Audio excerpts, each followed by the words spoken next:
I hit the button.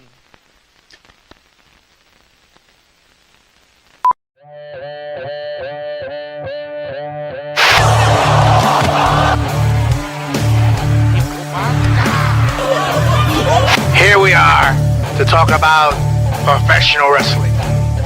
Nobody knows the whole story, so I'll tell you. How about you, Jason? Oh, this is like a murder room. This is great. Lots of black sex magicians out there, right? And look down like, what the fuck? Oh, we're gonna just do it this way and nobody's gonna stop us. I want to show that a real champion has to do things for the community, for your people, for other women, you know? In this business, what you sell is emotions. If you manage to get people invested, you did it.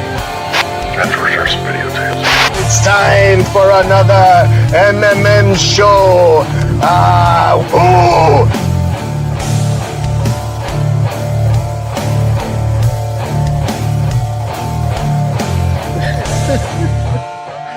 Oh gosh, here we go. Welcome to another edition of Raw Doggin'? Nope, it's not that. I forgot Byron did this thing. I'm supposed to switch the freaking intro every week. I knew it was going to be something, but let's go. Let me try this the right way. Welcome to another edition of Mass Mats and Mayhem. I'm your host, Justin Outlaw Harvey. You can find me on social media at JustinHarvey75. You, in fact, can find the entire show on social media at MMMshow75. And we're joined today by a slew of interesting accents. Daniel, hi. How you doing? Daniel, you don't have an @ on your screen. You don't want people to know where to find you. You're going to have such outrageous opinions that you do not want people to be able to retort to you on your social media. Yeah, I'm going to talk about Mexico, so I don't want people finding me or something. Point taken. Love it. I'm with you. From across the pond, though you're not the only one today, it's at Meefloaf. How's it going, Meef? Hello. Well, I've just come to dispel the rumor that all English accents are the same. Right. Yeah, because we have an Australian on the show, according to you. No, I let it go. I wasn't going to bring that up. I wasn't going to be mean to him. Yet. You weren't going to be mean to him yet. Let's be clear about it. Over in the corner over there in his normal little spot, because for some reason the Lucha Central podcast logo just looks better next to Tony. It's not racism, I swear to God. It's at Tony Allen. Tony Allen, how's it going? It's going. Ready it's to gone. Yeah, well, somebody here said that my voice went down when I say it's going. So it is going. It's a good Wednesday, I guess. The Boys, it's over. It's series finale. It was kind of meh. The show was great, though. That's your thing, The Voice, huh? Yeah, I'm not more the of an boys. Got talent kind of guy. Boys, the Boys. The Boys. I thought were they seen at first. Not yeah, the Voice with the chairs and the people that. No. Say it again. The Boys. Tom Jones. The Voice of and we're joined today by one of our what's the word I'm looking for here? This guy from England that we know that also talks about wrestling sometimes. It's at Simon Miller 316. How's it going, Simon? Good, thanks, man. If only I talked about wrestling sometimes, the key word being sometimes, I think I'd be a far sprightlier man. All I do is talk about wrestling. That's my it's so daunting. It's so daunting. Yes, Rebecca, as you can tell, on the panel today is a whole lot of different sounding things. I don't know what you mean. I don't talk like nothing, you know. You watch The Voice. I don't know what The Voice is. The Voice. I don't know if you're saying The Voice or you're saying The Boys or what is this show? It's a combination. It's a singing show that is a subversive Garth Ennis cartoon, I guess. Well, it's not cartoon, but live action. Yeah. Simon, we're slated to, according to the notes that I actually wrote today, we're slated to talk about this thing that you're doing on YouTube called Under the Mat. So my first question is, who is Matt and why do you want to be under him? Nice. I like it. Right in there with the innuendo. I'm a big fan. Big fan of innuendo. The show. I mean, is this entire show, though, like, just to be clear, you've made a YouTube show that is, in fact, about your penis. Is that correct? That's right. Finally, all the comparisons to Johnny Sins, I was like, you know what? Screw it. Let's just go right in there. We'll still. I don't know who will bring that up all the time when they see you. I only asked that because of this. I'm going to show a quick clip from the show, but this is why I asked that. And then you can tell us what this thing actually is and how many bots you've employed to get it over. Absolutely.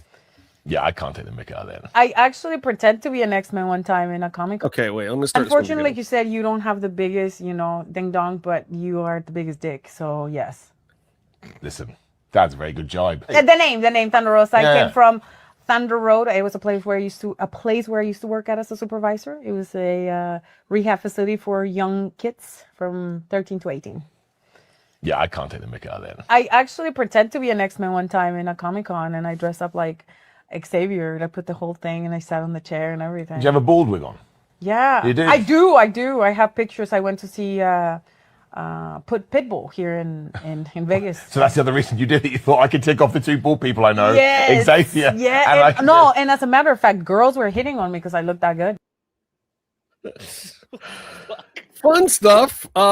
Lakers already? Oh god, yeah, 6 minutes. Okay. Still trying to figure out what exactly. So this is an interview show, or I mean, because it didn't seem like you had questions. Or there's no question. Explain to me what it is exactly you're doing and how it has gotten over. Because I've noticed that you, in 3 weeks, you monetized or whatever it was. 2.5 months. Yeah, 2.5 months. Okay, 2.5 months. That's no. So I mean, if I was going to describe it from a personal point of view, I basically had a YouTube midlife crisis. I've been on YouTube for years, and I just need to do something different. I need to buy my motorbike. And years ago, it was like 2016. I used to do this when I worked in video games. It was the same deal. Everybody was doing video game interviews with developers, and I don't mean this disrespectful at all. I'm just talking about it from my vantage point. So boring. It's so boring. Everyone would just ask, is there multiplayer? When's the sequel coming out? And I was like, it's worthless. If we're all going to ask the same question, there's no worth. So we all started going in and asking dumb questions and acting like we all basically came up with characters. We made it pro wrestling. And I used to absolutely love doing it. Why I stopped, I don't know. So, I mean, I actually was already planning to do it this year. And then I saw that RJ City was stopping AEW, which is a very similar concept. And I thought, well, I'm taking that as a massive sign. The market has just opened. So it's just an interview show where, I mean, it's between two ferns for wrestling. If anyone has seen that show, that's how I describe it. But I go in there with a bunch of questions that are deliberately nonsensical. And I just tell the guests, just react to me like it's a real interview. And so far it's gone okay, with the wonderful extra that, and I say this with all the love in my heart, because most of you are brilliant. But there are a few stupid people on the internet that think it's real. Excuse me. So I get a double whammy of excellency when some people I can't believe you said that. It's like, it's not real. It's not real. But it's wonderful. It's wonderful. It's like, oh, I worked you. I'll take that. So yes, it's a dumb, stupid interview show just because hopefully, as long as people continue to be nice to me, you can make sure you get all your PR bits out, and then I will come in with my dumb questions, and hopefully we can engage the audience in a different way. And so far, so good. And I'm just really enjoying it. So, yeah. Well, I have to say, I think you've done far better than RJ in the fact that you actually get to the PR bits. I have seen it. There's a reason why AEW got canceled, damn it. And I think it's because Tony Khan was like, you're using my backstage and you didn't even promote the match, RJ. Like, what happened there? It was just all one-liner. But there's something wonderful to that as well. That's almost like a meta joke within the. I mean, RJ is the hero of the day. But yes, I mean I don't mind promoting people's stuff at all, because it's, again, a lot of the stuff I've done with AEW is for All In. I shall go to All In, so it's not like I'm not going to get it myself. But I thought that's not, my content isn't, stereotypical interview guy. It's just not. I'm much more dumb, stupid, goofy guy. So I thought, well, let's bring these two worlds together. And as long as I can keep getting guests, maybe eventually people get sick of me. I don't know. But we'll try and Yeah, I tell everyone, people say, what's my goal? My goal is Cody Rhodes 2027. That's my goal. That's my manifestation goal. I'll say this too. I am not going to lie to your face this time. I didn't know who several of these people were that you've already had on the show, and it didn't matter. It was still thoroughly entertaining, and I got to know who some of the people were. So to me, that says success. Like, obviously, Thunder Rosa, Paul White, there's some big gets that you've had or whatever, but like, you don't need a get for it to be an entertaining show. And I think that's part of the reason why you monetize so quickly is people are gravitating to it. And if like you get a couple of big names here or there and you pull some people in, but then I think they're going to stick around. It's a really fun format, and it's actually, I'm saying it, it's actually enjoyable, Simon. It's a fun product. We enjoy it. You've done well for yourself finally after all these years. After all these years, finally found something. But no, I'm glad you said that, because I started off with, I'll continue to do it as well, with a lot of Brit Rest guys who certainly have followings over here, but they don't have, worldwide followings. And that was, you just hit the nail on the head. My goal was, well, funny is funny. And if people watch one episode with Paul White and they just want more of that humor, maybe then they'll go click on one of the other people. They'll go, oh, it's the same show, basically. And then hopefully there's an extra side where you Google the wrestler and you find out about them as well. That is something that we started that way too. I mean, like we announced Kevin Cross being signed to Lucha Underground on this show. He was literally 4 people in Las Vegas knew who he was at the time. But for us, it was like, we like this guy. This is fun. People should know who he is. It was the same with Thunder Rosa when she was first on here 10 years ago, right, Meef? Yeah. Like, I was just going to say, like, first person to actually know who Kevin Cross was in the UK, I think. And but I think it might be his first UK fan.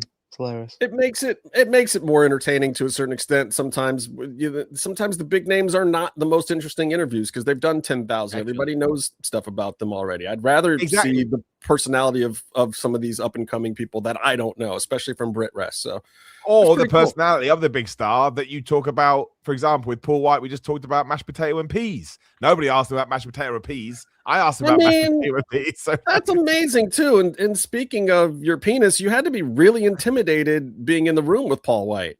Of course, always. Or I didn't get around to it. I did have a penis joke that I didn't tell. I was like, it's just not the right time. Oh, come on. What are you doing? Drop it. He would have loved it too. He is the Bob Saget of wrestling. Paul White has so many amazing dick jokes that you really should have gone there with him. And he said he'll do a round 2. So I've got my questions for whenever we do it down the line. So yeah. I think you absolutely should go for it. And Paul White, for those who have not met him in person, nicest guy in the world, but also the most intimidating thing that you could ever imagine. Shaking his hand is the scariest feeling I've had since meeting Brock Lesnar. Just oh my god, because he's friendly. He's trying to be friendly, but he is actually a fucking giant. Absolutely. It's so weird. But he was a good person to get this early on because he totally got it. I didn't even need to explain the concepts. Like, I get it. Don't worry about it. And he was because he's genuinely a funny guy too. People don't realize it, and he has a dry wit, so it fits perfectly with what you do. It's amazing. Exactly. So I think go on, Tony. I think the one that I enjoy the most, and I think it actually does not follow the format of the show, is Amira, right? Like, she came in dressed as you, but then she had a mask on. She had a mask on that seemed to be like human leather. It was like when she came out, I was like, wait, what is this show about? Because I just put it on. It was like the old Greg sketch. You just have to watch it and appreciate it because you can't. There's nothing you can explain to. That kind of ties in. Like, the show isn't fully formed yet. You'll see a lot of it is going to be, some of it's going to be planned, and that was more of a teaser to test it, but you'll see. I've got all these ideas, and as long as I can actually start balancing the books a bit, it will all a lot of inspirations from other shows that have done similar stuff, and like, okay, we can do that. And Amira again totally gets it, so she pitched that to me and I was like 100% that's what we should do. And that was great. She's awesome. I like that. I like the free format of it. And once you actually have one of us on there as a guest, we'll actually certify it as a bona fide program. You're all anyone is welcome. My only rule is no one gets offended. That's it. It's all fun and games. Nothing is said seriously. Yeah, I had one person I don't think got the concept and thought we were being mean. It's like, no, this is not real. It's not real. It's not real. This is fake. So, and even if we are being mean, toughen the fuck up. Let's go. Right, and that's also Simon, true. If you get one of these guys on, just ask them what their favorite crisp sandwich is. Done. I'll write it They'll down. look at you for 5 minutes. All right. So we did bring Simon on here to actually just participate in our normal shenanigans, but let people know where they can see this whole thing and what you want people to know. Get your plugs in now, because we're going to start talking about the thing that we've already decided before the show there's way too much of these days, which is wrestling. We're going to actually talk about wrestling, but finish plugging this thing so people can find it. Absolutely. It says Under the Mat show on YouTube, and that's probably the best place to go because you get the fully formed interviews and you'll get all the shorts as well. However, it's 2026. Under the Mat on Instagram, Under the Mat on TikTok as well. I mean, listen, you're never gonna run out of clips. I promise you that. Half my day is sat there making clips for this thing. And so far, yeah, genuinely the feedback has been very humbling. I didn't expect everyone to be so nice about it. So I guarantee this. If you watch 3 clips, you'll laugh out loud once. That's the Simon Miller guarantee. Look, like 3-to-1 ratio is not terrible. Pretty good, right? And if you do laugh, you'll smirk throughout it, but I'll get you to laugh out loud once. And then make sure you subscribe, because again, we're in a numbers-based game here, and the further I can get to those milestones on other platforms, I don't have to continue to look at how much money I've spent on this thing and freak out. Well, as soon as Paramount and or Netflix finally buys Warner Brothers Discovery, I'm sure one of them will buy you too. Done. I'm for sale. I'm 100% for sale. 100% for. Look, after you do a certain amount of this, it's like if anybody gives me any money, I will do whatever they want. It is funny as well, because I think this is important. I think people have to think this, but they assume, you just hit record and a video is made and it magically goes on the internet. And someday I want to sit down and actually go through the process. I think people will be like, oh my God, that's horrendous. It is 100. Bro, I did our clips personally recently. Like, we had an editor for a while, but he moved on to some other stuff. We got a newer one coming in. Hi, Andy, who's in the background somewhere over there. And hi, Arturo, wherever you are too. It was your birthday last week. Happy birthday, Arturo, who also created our amazing theme song. We love Arturo. But like, there was a gap. Tony was on a beach. I was doing all the clips myself. Have you seen the photos? I can put them up again. If you I'm just saying. Oh God. Okay. Yeah. So people don't realize, even with Opus clips and some of these other things, it's like Opus might generate an idea or a nugget, but they don't. Like, people think AI is going to take over. No, AI can't be a real tastemaker, guys. AI can think like some other tastemaker, but that tastemaker may have had bad taste. So, like, it can only use the information that's out there. But if you are a creative and smart person who has new information and new art and ideas to put out there, the robots can't do that yet. So, oh God, Rebecca, really? Yes. Was he on vacation? Oh, well, yeah, it was on Costa I'll bet you mention that. Right, Cancun. I have photos, and I will put them out later on the show. Daniel, you have to go. Jesus. All right. So we got to get to the big question. The big question this week. Meef and I talked about a little bit on Raw Dogging this week. Yeah, give it time, Brian says. We talked about it a little bit on Raw Dogging this week, but it's the big question of the week. It is the number one topic in wrestling still 2 days later. So we're going to address it. We're going to get it both barrels right here. It's the Brock Lesnar question. Brock Lesnar. To you by Face. Yes, it's the Face big question. Sorry, let's give I love our sponsors, by the way. Our sponsors have been so good. We'll talk about that shortly because Father's Day is coming up, so you need our sponsors. But Simon is on Face. After leaving his boots and gloves in the ring, Brock Lesnar decided to show up in Greensboro, North Carolina, of all places, which is partially why I don't think this was pre-planned, because I can't imagine 3 months ago anybody was saying, yeah, and then we'll have this big surprise in Greensboro. What do you mean? It was a surprise. It was a great surprise. I do want to get into that too, because it's part of what has been missing in wrestling and part of the criticism that people have had of WWE. It's well, everyone was saying it about Royal Rumble, everyone was saying it about Mania. Like there's been this lack of, moments, and yet we have guys like Triple H and even Tony Khan, and they're always making these big announcements that are supposed to surprise us. But in this internet day and age, keeping something a secret or actually surprising us is not easy. So yeah, let's do it in Greensboro. I guess. Okay. But we got to ask ourselves, what does this mean? First of all, how did we get here with Brock Lesnar coming back? What does it mean for Oba Femi? Why are we doing this now? Contracts and lawsuits. Maybe, or maybe not. I don't know. I want to hear Meef's opinion on this first, because Meef is our resident raw dogger and always has such lovely things to say about our weekly Monday night wrestling show. Christ. Taking the gimmick of the show a little too far now. Yeah. But I mean, what did you think, Meef, in a otherwise mediocre landscape of Raw this week, to have this big, giant moment? Okay, so it's been boring for a couple of weeks. Let's get that off the bat. It was nice to have a surprise, and the rest of the show was all the same as last week and the week before that, match for match, segment for segment. Obviously, and you're not the only one to say that, by the way. I listened to Busted Open, and those guys thought the exact same thing. Raw has been stagnant repetition for a while. Yeah. You can't just move a segment from the back to put it at the front and go, oh, it's a new show, shifty, like they did with Seth Rollins and some guys in some hoods. Car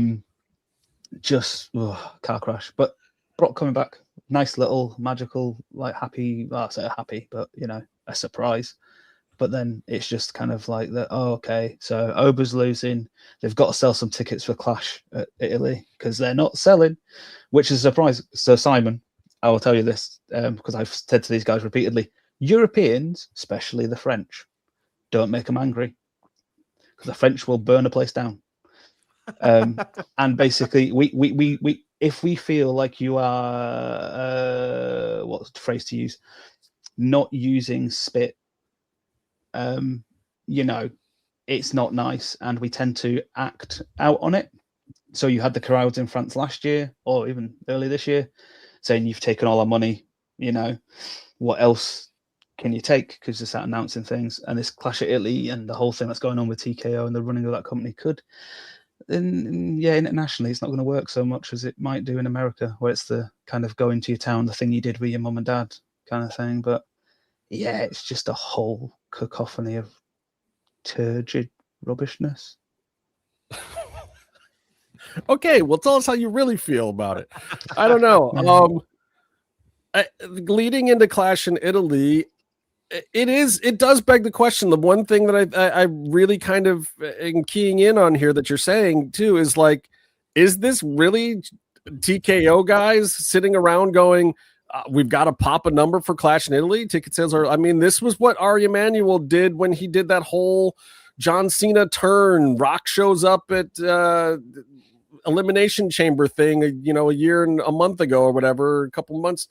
And it's just like, maybe that really is all that's to it. Maybe it is like, hey, Brock's still under contract. We know he put his boots down, but we got to suck him back in.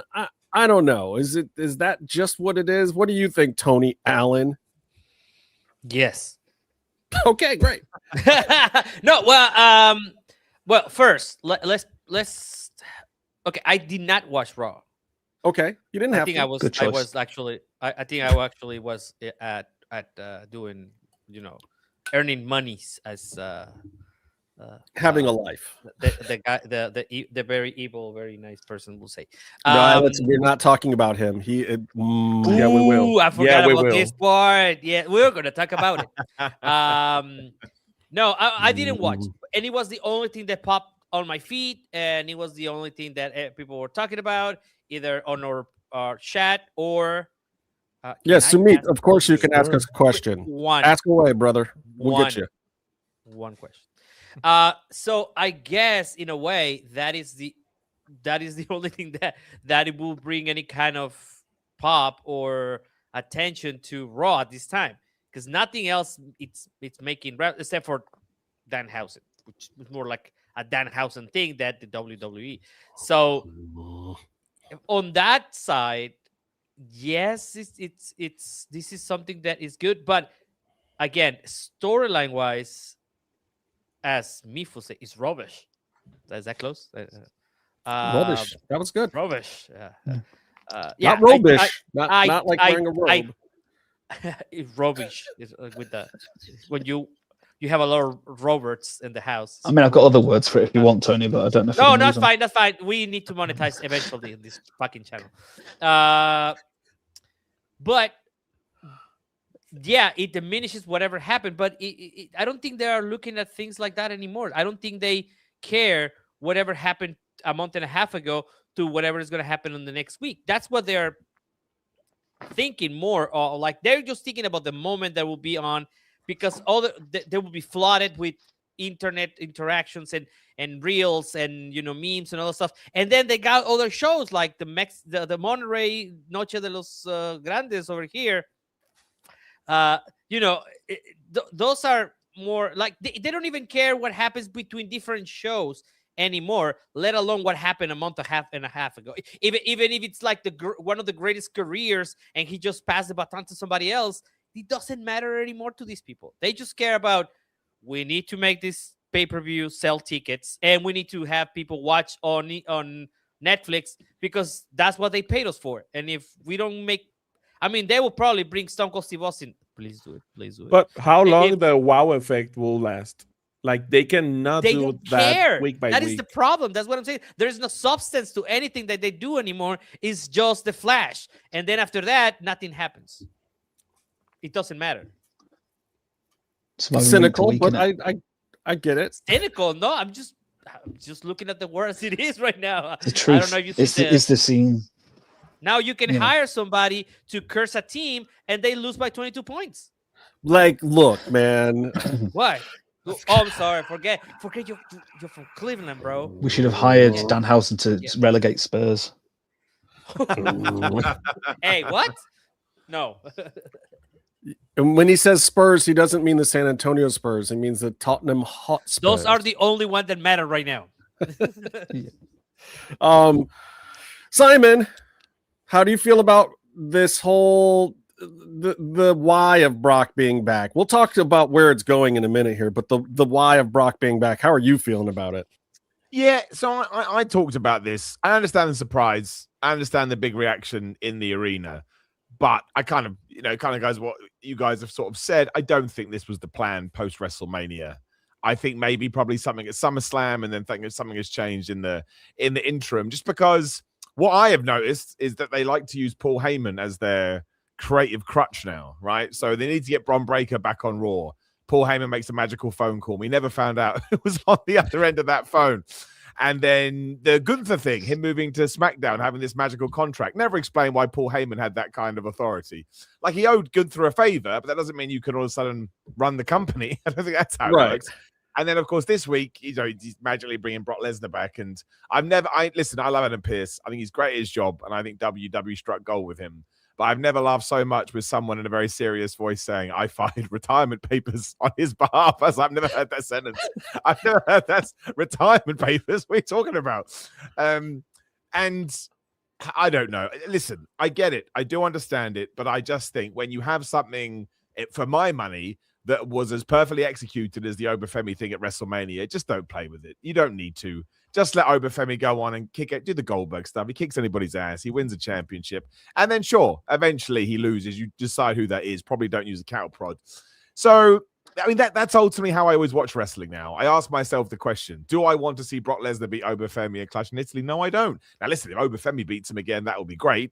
But surely that has to be the end of Brock Lesnar, because even if we were going to get to a point at SummerSlam and Gunther was going to call him out, it'd be like, why, bro? He just lost twice. What worth do you get out of beating that guy now? He should have retired. He was toast right in terms of the storyline. So I hope they have a better plan than that, and I hope that they can show it. Listen, in terms of watching, it's fun. You get the adrenaline rush.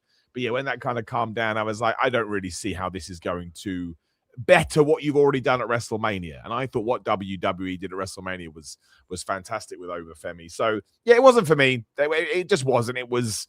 I just think there's something else that we could have done, especially because I do think WWE's fallen into a pattern of just, that worked 2 years ago, so we'll do that again. Well, that worked 3 months ago, so we'll do it again. I think even though it was, I don't say it was all over the place, but I think they were so desperate to have a good match that kind of, actually made me enjoy the match more. But the Ricky Saints Carmella Hayes match from SmackDown was some of the most fun I've had watching WWE in months, because it was just new. I was like, great, it's Ricky Saints and Carmella Hayes. And I've said this too. I said this a couple weeks ago also, Simon, of like, I hate the whole contract thing and asking people to take pay cuts and this, that, and the other thing. But at the same time, I'm not going to complain about the new faces and some of the fresh storylines and some of the call-ups, because, a lot of people have said, like, dude, why are you leaving NXT so glorious with all this abundance of talent when the main shows have been mediocre? Like, just gut NXT.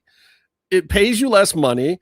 You don't have these huge deals with these mega companies. You have like a CW deal. Like, CW is going to take what they can get. I'm sorry. You have to gut NXT and call those people up. It's more exciting. We need them. And they did. And great. But at the same time, what they've done to some of the veterans, maybe not so. Okay, Sumit, I'm going to answer your question. Okay. No, we're going to make Simon answer your question, because this is part of the hazing of being on this show. Simon, I don't even know if I can understand the question, Sumit. Simon, I'm going to let you interpret and read and answer this question and see what you can do. Yeah, thanks for the question. Appreciate it. If you get angry, but you can't show that on camera or in front of known one like children, what's your reaction? How you do? I think that's a haiku. It's an elongated haiku, but I think it may be a haiku. If you get angry, but you can't show that on camera in front of your children, what's your, like, I suppose what you're saying, if you don't want to get angry in front of your child or your camera, then no, you shouldn't.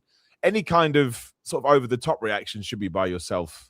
And if you are obviously presenting yourself to a child who needs to be protected, or you're in a public forum and you don't want to make yourself look like a moron, of course you have to be sensible and smart and not over the top. So it's smart. I agree. Yes, let's not get carried away with our reactions. I'll say this, and I have a little bit of the Karrion Kross issue where I'm the nicest guy in the world until that 98th percentile moment where I'm not. And then I'm scary as shit. But the thing you have to understand about anger is anger can be useful in the fact that fear can be useful, because fear is what taught us not to walk off of cliffs blindly when we were cavemen. Fear is what taught us not to eat the poison berries off the tree and to pick the apples and the fruits that didn't kill us. Like, there's something to be said for fear. So every now and then, putting the fear of God in a child or an opponent or an adversary or somebody who's not giving you a pay raise, but you have to accept that if you are the thing that is putting fear into something else, any other creature on this planet, you may suffer repercussions from that. If you scare a wolf because you yell at the wolf or whatever, he may come back with a pack of wolves and kill you. You just have to accept that part of anger. So if you are angry, something has upset you, and you need to put the fear of God into some other element that is on this planet, you just have to accept the responsibility for having done that after the fact. That's it. That's my feeling about anger. And if that doesn't answer your question, and for a wrestler, it's a job, man. You're out there doing a job. Like, if it's part of your job to do that, great. If not, you're on, see, there you go, Sumit. Can I add to this? I didn't let you down. I'll add to this. And if you're a wrestling fan in Mexico, don't climb in the ring when Cinta de Oro's in there. Oh, man. Because he will pop you. Again, you have to accept responsibility for your actions. And I think, as much as I do believe the world needs to be a nicer place, and I love my kids' generation and all the openness and the heartfelt feelings that they have, but at the same time, you have to understand a little bit of the nature of aggressiveness and the downside of passivity. Sometimes you have to assert yourself and cause things to happen. The entire universe is entropic. It is designed to fall apart unless you exert force to create new things. That's just science. That's the way the world works. You have to proactively create to stop entropy, period. And you got to keep that in mind. And I know that's very philosophical for a wrestling show in the afternoon, guys. Jesus. But it is so real. And this younger generation, I think, is too passively waiting for things to come to them. And it's like, that's just going to make things fall apart, guys. You have to actively go out there and get it. Simon Miller would not have the views that he has on Under the Mat if he hadn't busted his ass making that show, put his own money into it, filmed it, edited it, got people to watch it. You can't just sit around. It's not just going to happen. There's a lot of wrestlers out there that, you know, they go to the PC now. They're these blue chip athletes and they think that shit's just going to happen for them. That's not the way it works, guys. Tyra May Steele, blue chip athlete, gone. Waiting for it to happen. That's all I heard was she was sitting around waiting for it to happen. No, girl, make it happen. Sorry about your damn luck. Bye. Wrestling doesn't need you. Gable Steveson, same thing. Bye. Go fight MMA. Go actually get hit in the face. You had a chance to do it the easy way, bro, but you didn't assert yourself. Sorry. Bye. Get out. Go away. That's the way. That's the real way of the world. And it's not that I don't like those people. They could have been great superstars. They're not. They were, and their anger didn't serve them the right way at all because they were just angry that it wasn't handed to them. They weren't proactively putting that into energy moving forward. There's something to it. All right, I'm going to go back to Brock Lesnar for a minute because now it's the Oba Femi of it all.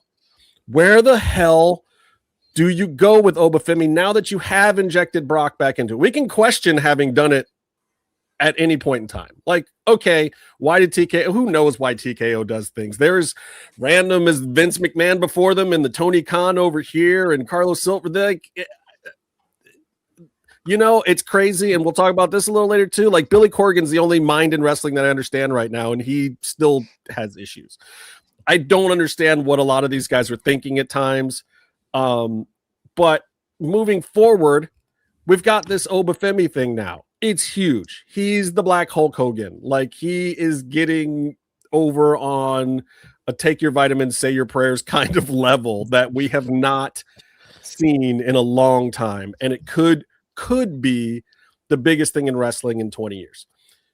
The question is, now that we brought Brock back, where do you go from here? What do we do? Daniel, what do we do? I think that Oba is going to retire Brock, but before that, maybe Oba will have like a little storyline with Gunther to see who will retire Brock. That's what I was trying to figure out what happened there.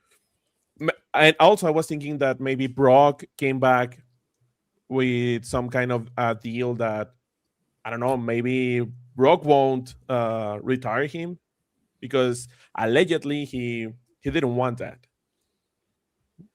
We'll see. I mean, now my question now is, do you want any of that? Isn't Cody and Gunther main eventing Clash in Italy? Yeah. So all of them will be there. Which, okay, I think that's interesting. That's a little bit of what is actually, I think, saved AEW recently, which is like, let's make you feel like there are a lot of people in the top mix. Mm-hmm. Let's have all these people challenging MJF. Let's have Darby Allin wrestling a guy that could beat him every single week. And it's part of what's kept AEW exciting. And it's part of what's wrong with WWE. Like, it did work for Roman to hold the belt for a long time. Also, he was a heel champion at the time, and that worked because it just aggravated you and made you love all these other guys on the roster so much more because you wanted to see something happen there. With Cody, it doesn't work because then all of a sudden you want to see heels beat him if he holds the belt for too long. It looks like entitlement. It's the reason why Charlotte Flair took so much crap when she came back, because people have this greatness hate after a certain point in time where they feel like, and it's Vince's fault that he did this to us with John Cena and with Roman previously, pushing the baby face down people's throats doesn't work the same as pushing the heel down people's throats. It makes the people want to rebel against it. So, yes, I agree that if we get a mix of things where all of a sudden maybe Gunther takes the belt and then Brock Lesnar wants one more run, and then Oba Femi wants to take this guy out, and then Cody Rhodes is still in there. So, like, if you have a mix where you have more people involved, maybe all of this does become more interesting and doesn't hurt Oba Femi as much.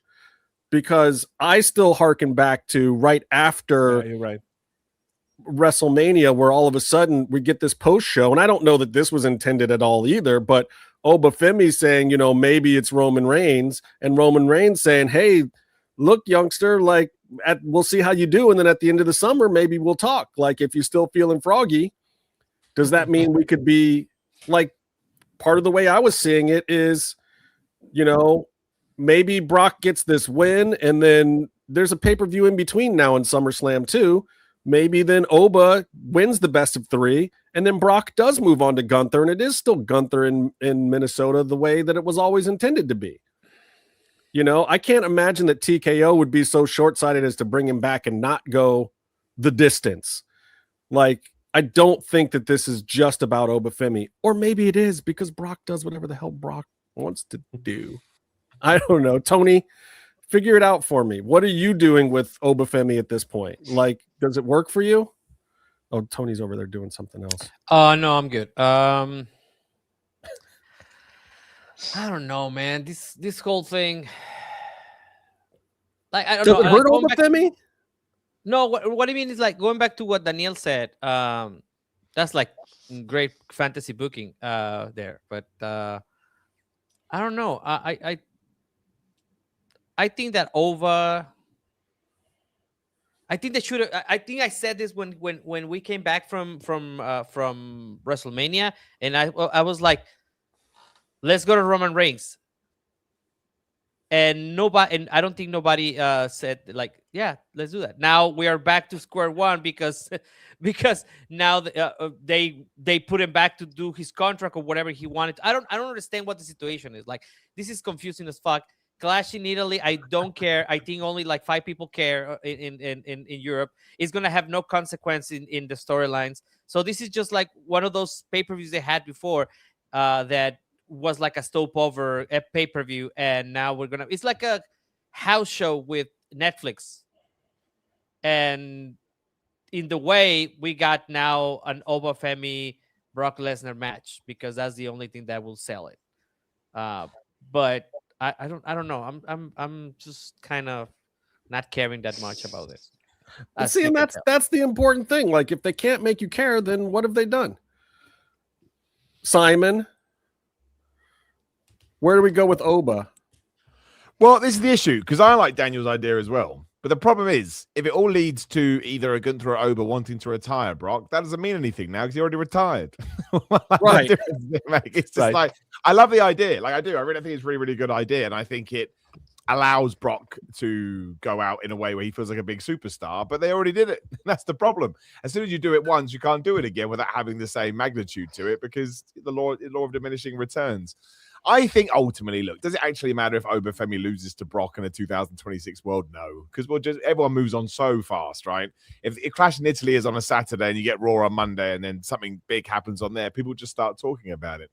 So as long as, what are we in? May, so 7-8 months of the year left, whatever it is. As long as Oba Femi has beaten at least another, top. I really think it's a bad idea to take. I don't think it matters if somebody loses this early, but I think right now it's just not. You feel these things, right? I don't think it's the right time for Oba to lose to anybody. But as long as he has beaten, it could be anyone, a Randy Orton, a Cody Rhodes, CM Punk, a Randy Orton, anyone you would deem a proper, they're up here and you can't touch them. As long as he's beaten another one of those before the end of the year, I think it will be fine. And I really do think that at next year's WrestleMania, he should be walking, if not earlier, to be honest. But at least by that point, he should be walking out with a world championship. So, again, which is still remarkably fast. Yeah, absolutely. That's okay. That's okay. You can have that, happen. I mean, even if it's like too soon for some people, you can build him afterwards. Like, just give him the title and make him huge, and then after that you can create something. But just going back to the same thing, I don't feel that's positive. I think they doing Brock and Nova again, it's actually a negative that will reflect later on, because instead of building something new, which he already did when he put his, he retired. Let's fine. You don't want him to get retired like that, and you wanted him to keep doing stuff or whatever, and you wanted a couple of more dates out of him before he left, or all that stuff. It's fine, but why not just move Oba forward instead of just putting him back to WrestleMania? That is the thing. Oh my God, it's like thunder and lightning right now in my house. It's crazy. Hang on, Tony. You know how your power is.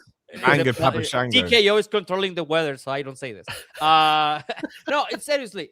Didn't I mean, in the terminology, Brock pushed Oba forward, and now it seems that we are just like putting the brakes on. And it was, I think it was a couple of weeks back that I was doing road dogging with you guys, and I said, this seems like they have nothing.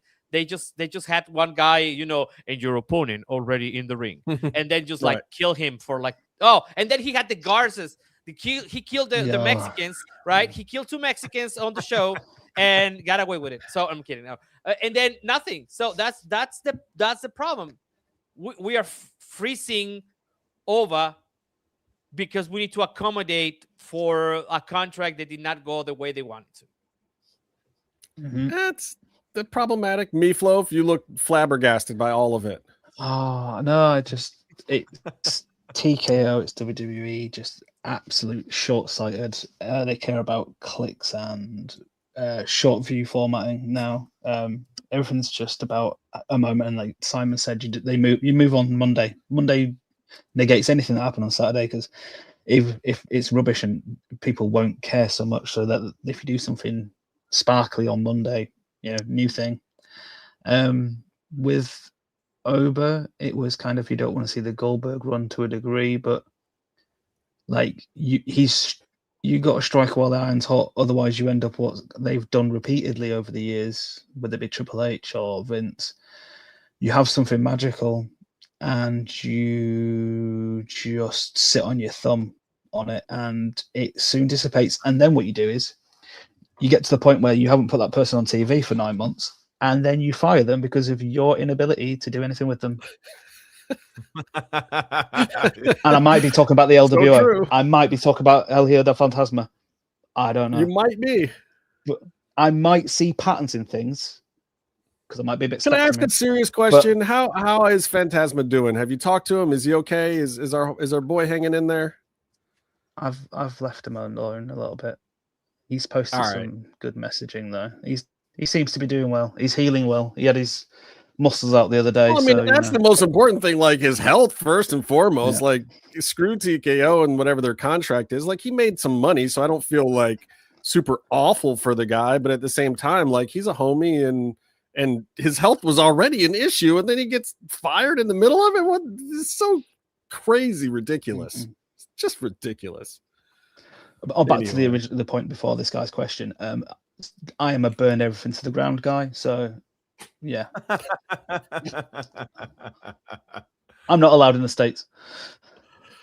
He's a meefarchist. Whatever that is. Okay, well, I mean, look, it's the story of the week. I will say this in general. The one thing that I am absolutely ecstatic about when it comes to the Brock Lesnar situation is that I didn't know. Yeah. And I'm here to tell you, I hear a lot of things. And I know, I could tell you about Bully Ray's comments about, us podcasters that hear things and this, that, and the other thing, and what the top guys think about stuff like that. But it's realistic. Like, man, I hear a bunch of stuff. And there are shills that spread a bunch of things out there, and it is very, very difficult to keep things under wraps these days. And somehow this giant human being, nobody knew. Nobody knew. Nobody on the roster knew. The writers didn't know. Nobody knew that Brock was there. Heyman knew. Triple H knew. Brock knew. And I think they clued some of the production people in at the last minute so that they didn't botch the segment and go to commercial or treat it like Montez Ford doing a corner dive and just get the completely wrong camera. Yeah, you loved that, didn't you? Put that on the WWE producer guy thing. Now I want you to put the camera directly next to the ring post and completely miss the shot. I liked his idea of just laying on the ground and following it as it went over him. That seemed to... But yes, so kudos to WWE.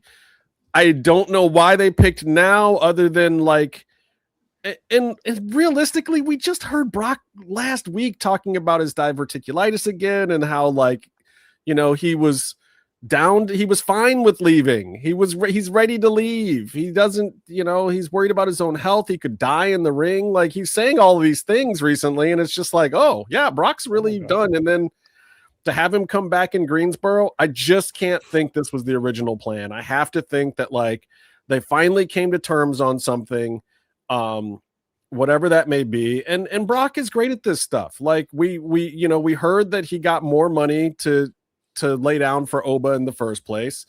And, you know, him putting his boots in the ring, I don't think anybody at WWE knew about it. I don't think that's in storyline. It's not kayfabe. I think he really did that on his own.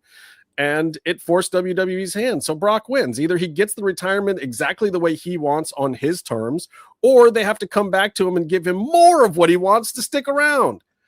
The guy is a genius. And it just tells you how stupid they are, though. Because they gave him Oba before they wanted to do this angle with Gunther to retire him. And it's like, but if he loses to Oba, he's been replaced as the top monster anyway. So when Gunther defeats him, it's like defeating Godzilla with half his arms and legs missing. It's like the Black Knight in Monty Python. Brock doesn't want Gunther to be the guy. Maybe Brock doesn't see it in Gunther. We don't know. This is one of the things I like. Their storyline and the way they do things, they just seem to like not think, just not when they beat someone, they don't think the implications down the road of how when you're trying to set up another match to then like, you know, they're trying to make Gunther, but you've already killed the monster that you were going to feed to him to make him. So it's like part of what I had heard too was that Brock changed the script because he found out how Triple H wanted him to lose to Gunther, and he wasn't thrilled with that idea. So maybe this is also just a negotiating technique to get a different booking. Or maybe he was just like, nah, I don't care. It's not like Brock needs money. He's got his farm. He's got Sable. He's got his kids that all look very frightening like him. God, his daughter is terrifying. Great athlete, but also, man, didn't get one bit of Sable's genes. Sorry, girl. But, you know, like it's an interesting thing, but I love when I can actually be surprised about wrestling. And I do have to give it to them on that because we're sitting here and I'm feeling like, oh my God, why did Meef create this post-Raw show that I have to do where I'm forced to watch this episode of Raw where nothing is happening? And then that happened and I'm like, okay, they got me. And I'm a hard one to get. I get more information than most people, so I'm a hard one to get. And if you can get me, you have done something. I like that. All right, you guys know what I have to do. Oh yeah, Mark Henry's retirement, one of the best heel retirement gimmicks ever. He's got the jacket on and it's just great. It was so jacket. It was the master stroke of Mark Henry's career. I don't even know if Mark Henry would be the level superstar he is if he hadn't had that moment. Like as strong and cool as he was. Go ahead. You need that moment, don't you, in WWE? You always have to have that one moment to get to that echelon, and that was his. And he smashed it. Like you couldn't have done it better. That's why I always love that segment because it was. How would you change it? You wouldn't. You can't. Just one of those things where it was like you can tell Vince just had this master idea, and everybody was like, I don't know, and everyone's like, and even Mark is probably like, Vince, I'm not a very good actor. I don't know if I can. If you say so, boss, but okay, I don't know. Like, if you know Mark Henry was probably the most skeptical, but just amiable to do whatever. Like, all right, I'll impregnate a woman with a hand. I'll do a fake retirement. Never forget. But I like it. We always focus on the hand, but we're not going to talk about it here. There's way worse Mark Henry late night storylines that poor man was put in. Some of the things I have to say to fake therapists were, yes, let's just move on. Exactly. Okay, you know what I got to do, guys? Yep. Oh, yeah. Tell me what I had to do. I had to do this. I had Simon, to bring you it have to out. do something like this. I got to get it to. Oh, there's the light. Oh, it's the own face. I'm going to be sincere about our sponsor because this month's product, the sunscreen, it's genuinely one of the ones that I used before they were our sponsor, and I love it. It's great. It keeps your skin from doing that normal weird greasy sunscreen feeling thing, and it's actually healthy for your skin. And I actually use this product, and I'm really happy to have our sponsor OwnFace because moving into Father's Day, I want you guys to all use our code. It's MMM20. I'm not reading off the sheet or anything right now. This is from the heart. I love their products, guys, and if you're my kids, and I hope my kids are listening, can you just buy me some OwnFace stuff for Father's Day this year? Quit messing around with the pajama. I have a stack of pajama bottoms. I get it, guys. It's kitschy. It's funny. Give dad pajama pants every year. We gave my dad soap on a rope. It was horrifying. Why are we doing these things to our fathers? Give me something I can actually use this year, please. Give me the OwnFace. Give me the SPF 30. And I'll read the piece of paper and say all of the things that I'm supposed to contractually say. But I want you guys to know that I genuinely like our sponsors. I genuinely use this stuff. I've got all of the facial products on right now. I've got layers 1, 2, 3, and 4. The face wash, the toner, the anti-aging, and the moisturizer all on my face today. I'm looking young. I'm 51 fucking years old, guys. I look as young as any of these guys on this panel.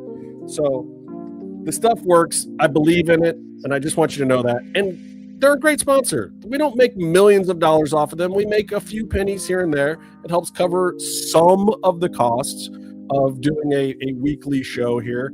So please go support them. They support us, and the products are great. Let me read the contractually obligated portions of this because I like doing the voice. I like doing the radio voice. OwnFace offers best-in-class skin, hair, and body care solutions for men. Powered by K-Beauty Technology, HF products are 100% vegan, Leaping Bunny certified cruelty-free, and crafted with clean, skin-friendly ingredients. For a limited time, add our promo code MMM20, that's MMM20, to get 20% off and, most importantly, free shipping in the coastal United States. Elevate your grooming routine and experience the HF difference today. All right. And as the third whitest person in this panel, use the block. Me? Use it. I don't know. I will say me, Simon, then me. As in you're the palest. No. Paler than Simon. He went to Cancun. He's not pale anymore. Yeah, exactly. Yeah. I went to your lighting is look doing like it. this. I still look like this after I went to Cancun. No, all right, guys. They are very good products. Very good products. We're gonna do a thing. We're gonna do hot takes and sausage. Okay. Bring it hot. Bring it spicy. Wait. I know. We have to finish soon because Simon's gonna need like a big cup of coffee. A cuppa. That's on a 10. We need to talk about the Big Foley announcement because it just broke right now. So we can talk about that. We had a question about it earlier too. Yeah. So I don't know. My question is, I have my own ideas, but is this super beneficial to AEW? Right now, as far as we know, he's only gonna do like a show with Renee. So that means a pre-show thing. A pre-show thing. So that means that he's gonna get thrown out of a cell by John Moxley, and then Darby Allin is gonna save him. it's that idea you were floating around. You know that you always said this, Justin, that there is no on-camera authority in AEW. Correct. But then that will make it more like WWE, which is something that Bear, which I will not, talk shit about it because he's not here to defend himself. But there's something that he said that's not what they need. They said that AEW needs to stay AEW and not be more WWE, even though people are flocking from WWE because they seem like I get it. Look, yeah. I don't think that Mick Foley is going to be in that position, but that's unfortunate. I don't think Tony Khan can write that authority figure position, so I don't know if I want to see it. I just, however, know as a writer myself that you need a certain level of antagonist that can cause things to happen that is not one wrestler to another. Because if it's just always one wrestler to another, basically that means your storyline is always this tough guy in the locker room, mid-South, old school approach of I'm tougher than you are. And we don't have the backstage segments even like back then to support it. You don't have the Mean Gene Okerlund segments and the people pushing it forward.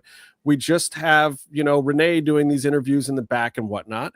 And don't get me wrong, I think AEW's been doing a really good job with their style, but there are reasons for certain things that are cliches in wrestling. There are reasons why you have baby faces and heels. There are reasons why you have authority figures and they work. Like, it's worked for a long time, and even in the old days, they didn't always do it, but every now and then the promoter would come out and they would make the match. Tony phoning it in to Tony Schiavone, and Tony Schiavone just saying, yeah, I've just got word from TK that the match has been made, blah, blah, blah. Okay, that works in the moment, but what it doesn't do, it doesn't work for the package.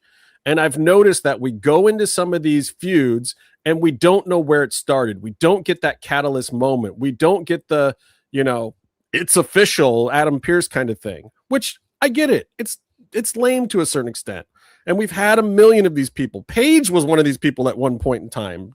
Daria was one of these people. Teddy Long, Mick Foley himself has been this person. But Mick Foley, if you were going to really use him the right way in AEW, if someone in AEW could write it, should be the commissioner of AEW. He should be an authority figure that can every now and then step in, be a babyface, and say, I've got a little bit of pull in this place. I'm making the match. Or I'm setting this stipulation. Like, these guys setting their own stipulations is a stretch sometimes, dude. It's such a stretch. You really need some of this outside stuff, and it needs to be in the storyline. It's part of what AEW is lacking. And Mick Foley had his political disagreements with WWE, walked away, and I heard that they came to a good agreement that worked for everybody, or like they still get to do his merch for a certain amount of time or something, and he gets to walk away clean and this, that, and the other thing. Like, everyone agreed that Mick can go away and it's fine. And they're all happier for it. Mick doesn't like their politics. They don't want him out there representing them and saying things against that. So they're done. And AEW is a great place for him, And Tony Khan has recently found Jesus and said all sorts of things where he wants people to politically have their own viewpoints, and he doesn't necessarily support or disagree with any of them. So Mick Foley fits in great. However, what are we doing? We're putting him on a pre-show? He's going to be another commentator like D-Bry? Like, what is this? This is not a good use of Mick Foley. We brought Ric Flair in to sell his energy drink? Why are we paying Tony? Why are you paying these guys this money to not serve your product? Put him in a storyline. Do something with him. I don't know. I'll do something for him. I'm for hire as well. If that's my hot swear at people, I'm fantastic at swearing at people. If you need someone to talk about how bad Fulham are as a football club, perfect. What's wrong with Fulham? I forget it. No, why? No, stop, move on. Simon, what do you think? They have picnics. They have picnics. That's all you need to know. The fans have picnics in the stadium. Because they have a park next. Never mind. I'm not gonna engage you. Simon, how do you feel about Mick Foley of all things? I like it. I always go based on my own feeling. And as soon as I saw the graphic, I was like, oh, that's really cool. And I want to see what they're going to do. Maybe it's a one-off. Maybe it's a trial. Maybe it does lead somewhere. I know MJF had some choice comments from Mick Foley on the Ariel Helwani show the other day, so I'm sure he had a heads up about what was happening. But I still think we live in a world, and you see it all of the time, where these names from yesteryear, especially of that era, do carry massive weight given what wrestling was at the time.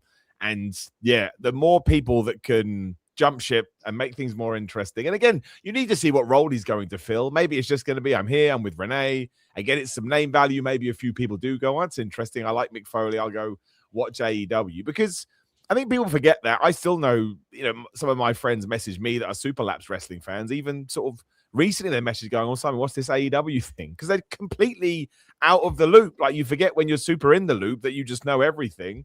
My friends don't know. They just see clips of Roman Reigns every now on social media because they don't watch it. They just scroll. They go, I know what Roman Reigns is.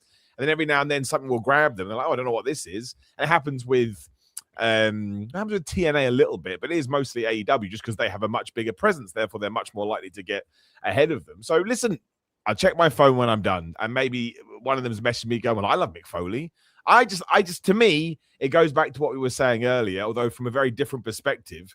It's not fresh talent wrestling each other, but it's a very notable WWE guy in an AEW setting, and that still gets me excited. And that's one of my favorite things about the competition. And also, I love Mick Foley. I think he's great. So yes, I mean, I can't believe, and this is the worst thing I'll ever say, but I still mean it given the way that I approach wrestling, even if the payoff is just a big argument between Mick Foley and RJ City because Mick Foley stole his gig. I would be very happy. I would be very happy with it. Yes, I would like that. So I like it. And again, to me, it doesn't feel like something that can go wrong, because even if it's just a trial, then they do more, then they can sort of fit him in wherever they felt they can fit him in. I can't believe that something's not going to happen though on a Dynamite, just because all of a sudden you've got MJF taking shots at Mick Foley, and maybe it's just a clever PR stunt, and MJF is great at that. But no, it will make me, I mean, I don't always watch pre-shows, but this will definitely, even after the fact, make me go, well, let me see what he did and let me see how he was allowed to. Because again, the last time Mick Foley did this, he was yelled at by Vince McMahon so much he quit commentary. It's like, screw this. Right. It's like, screw this. I can't do it. Why are you in my ear? Why are you in my ear? That is not going to happen here. So, and of course, this is 15 years removed since then or whatever. I mean, it could. And if you listen to what Excalibur says about having Tony Khan in your ear, like, Tony is a spaz, and Excalibur handles it brilliantly because Tony is talking a mile a minute in his ear, and Excalibur's like, okay, I mean, why do you think Excalibur talks so fast? He's trying to beat Tony Khan to the next thing so he can hear what he's saying. I don't think he's going to call anybody a rude word. Word. Yeah, I think that's what Mick Foley was upset about. That's also very true. Yeah, we'll see. Like, I think it's an interesting thing. And on Bear's behalf, was it Bear who was in our DM talking about maybe pairing Mick Foley up with Darby Allin could be something interesting too. Like, if you use him almost like William Regal, could be. I don't know. No, Mick might be able to keep him from killing himself. We know that Mick has done the dumb things, but Mick might be like, bro, I can barely walk to the car after I'm counting all my money at this signing. So, like, maybe think twice. Yeah, but didn't they did a lot to launch him from your favorite wrestlers thing? Yeah, so it's like that's what I'm saying. Wouldn't it be like a step? Like, what is this with wrestling and step backs? Is this what's going? Is this what we're doing right now? You think taking on Mick Foley as a mentor over Sting is a step backwards? That is clearly an improvement. No. But what is a step backwards is that they already detach him from somebody to like just couple him with someone else. I quite like that. I think that's nice. I think it's like Darby Allin is fake dads. I think that's nice. He gets a new fake dad every year. I think that's Christian's gimmick, but anyways. That's true. Or you just have Mick Foley mentor a whole faction of them called Don't Die. It's just a vignette of Darby and Mick hanging out, just hitting each other with trash cans or something. Absolutely. Honestly, I like the idea of Darby Allin going, I miss my surrogate dad. Let's get Mick Foley. And I think that's great. I think that's really fun. I'm not opposed to it at all. He's ringing up all Mick right. going, Mick, do you think I should jump off of this? And Mick's on the other end going, no, Dad. No. Honestly, I'd love that. That'd be my favorite segment of the year. Done. Seriously, Right. now. And Mick just going, I don't know. Is it real glass? Yeah. Listen to my wrist. Look, it'll be interesting. Like in anything in wrestling, again, that catches you by surprise or gets the little thing tingling in your head. Like we're all talking about it. None of us know where it's going to go. It's another name to add to the mix, and it could be like Big Show and Mark Henry were in AEW, where they were around, they did some things, they found some spots for him, but they didn't really contribute a ton. It could be as small as that, or it could be as big as like a William Regal having a whole faction or being involved on that level. I just sadly don't think it's going to be in a commissioner type position because Tony Khan doesn't want the show to ever look like somebody besides him is booking it, and yet he doesn't want to be on camera. So that whole on-camera decision maker thing seems to not be something that can work in AEW, which is unfortunate in my opinion, story-wise. I want to talk about NWA for a minute, guys. They did a deal recently, and you've heard me on this show say before that I was enjoying NWA being on the Roku channel, but a lot of people weren't really finding it on the Roku channel, and I guess monetarily the deal wasn't all that great. So Billy Corrigan found a way to a new deal and going over to Comet, which is basically where Ring of Honor used to be back in the day, kind of a syndicated network in the States here where you find it on your UHF dial and all that stuff. So that was an interesting deal, and a lot of people didn't know what Comet was. So I looked at some of the numbers, and at first I was thinking when I wanted to talk about this that I was going to say like, it was a bad idea. Why'd you move, Billy? Turns out the numbers have actually been good. Their first week they did 275,000 or whatever, which was better than what TNA did that week. Like literally in the course of 2 weeks, did NWA become number 3? Wow, what is happening here? Like silently, Billy Corrigan is making some moves. And speaking of silently, I gotta give it up, even though she freaking hates me and I don't know what she's got against me. But Tiffany Nieves, have you seen your own interview? It's not so much that my interviews are antagonistic. It's that she doesn't want me to be nice. She made me be mean, Tony. I swear to God, it wasn't my fault. She made you. Okay, fine. Go ahead. Continue. But look, we know for a fact that Tiffany Nieves doesn't like me very much, but I can still appreciate the work. I don't care for the things that she does, but I can't say that it isn't brilliant for her to win the Burke Invitational, and the Burke is the name of the belt for the women in the NWA. She wins this invitational where she gets a cash-in option from this bouquet of flowers or whatever, and she has her heater, and I know she hates me calling her a heater, but she has this giant woman, Greta, who's only like, I don't know, 20 years old or something, or 19 years old. I don't even know. This girl's a phenom. She's gigantic. She's Wimby-sized. Like she walks to the ring and she's at eye level with the top rope. Insane. This woman comes down after Natalia Markova successfully defends her belt. She just choke slams the crap out of Markova. And then Tiffany comes down and in true princessa fashion puts one foot on this woman and becomes the NWA Women's Champion. The storylines with her are amazing. NWA has her on every one of their posters. They're sitting around to do the promotion. And again, she's been quietly making this move over there and making a name for herself as a singular draw and attraction for this company. And it's impressive. And people don't know. I mean, here she is. She's winning the NWA title, but she's up against Ronda and Gina on Netflix the same night. Like, so nobody knew. So yes, Tiffany Nieves is your NWA women's champion right now. NWA is making moves with this Comet deal, and all of a sudden, is NWA back in the conversation? That's my real question for you guys, and I'll let whoever wants to take it. But like, NWA, who knew? That's the question. Well, I had the chance to look at the video. Actually, I do get Comet because I have YouTube TV, and it is part of the channels that I get. Mm-hmm. Where it's when I ask you like, what is Comet TV? Sorry, yes, I watch reruns of like the X-Files and stuff like that. That's where they are at. Yeah, so they have a lot of sci-fi programming on. They have a lot of sci-fi. If you're sci-fi fans like me and Tony, that's a great channel. It is a great channel. So I can see where the numbers are coming from, though they are very impressive compared to like people like TNA, whatever.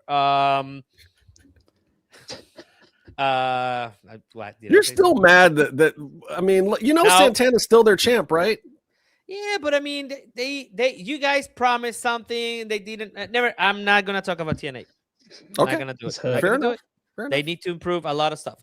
But the thing is, like, I saw it. I actually like what happened. I actually like the way they went off the air with her.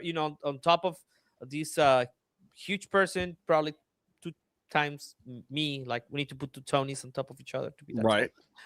She's 5'6". I don't know. Okay, whatever.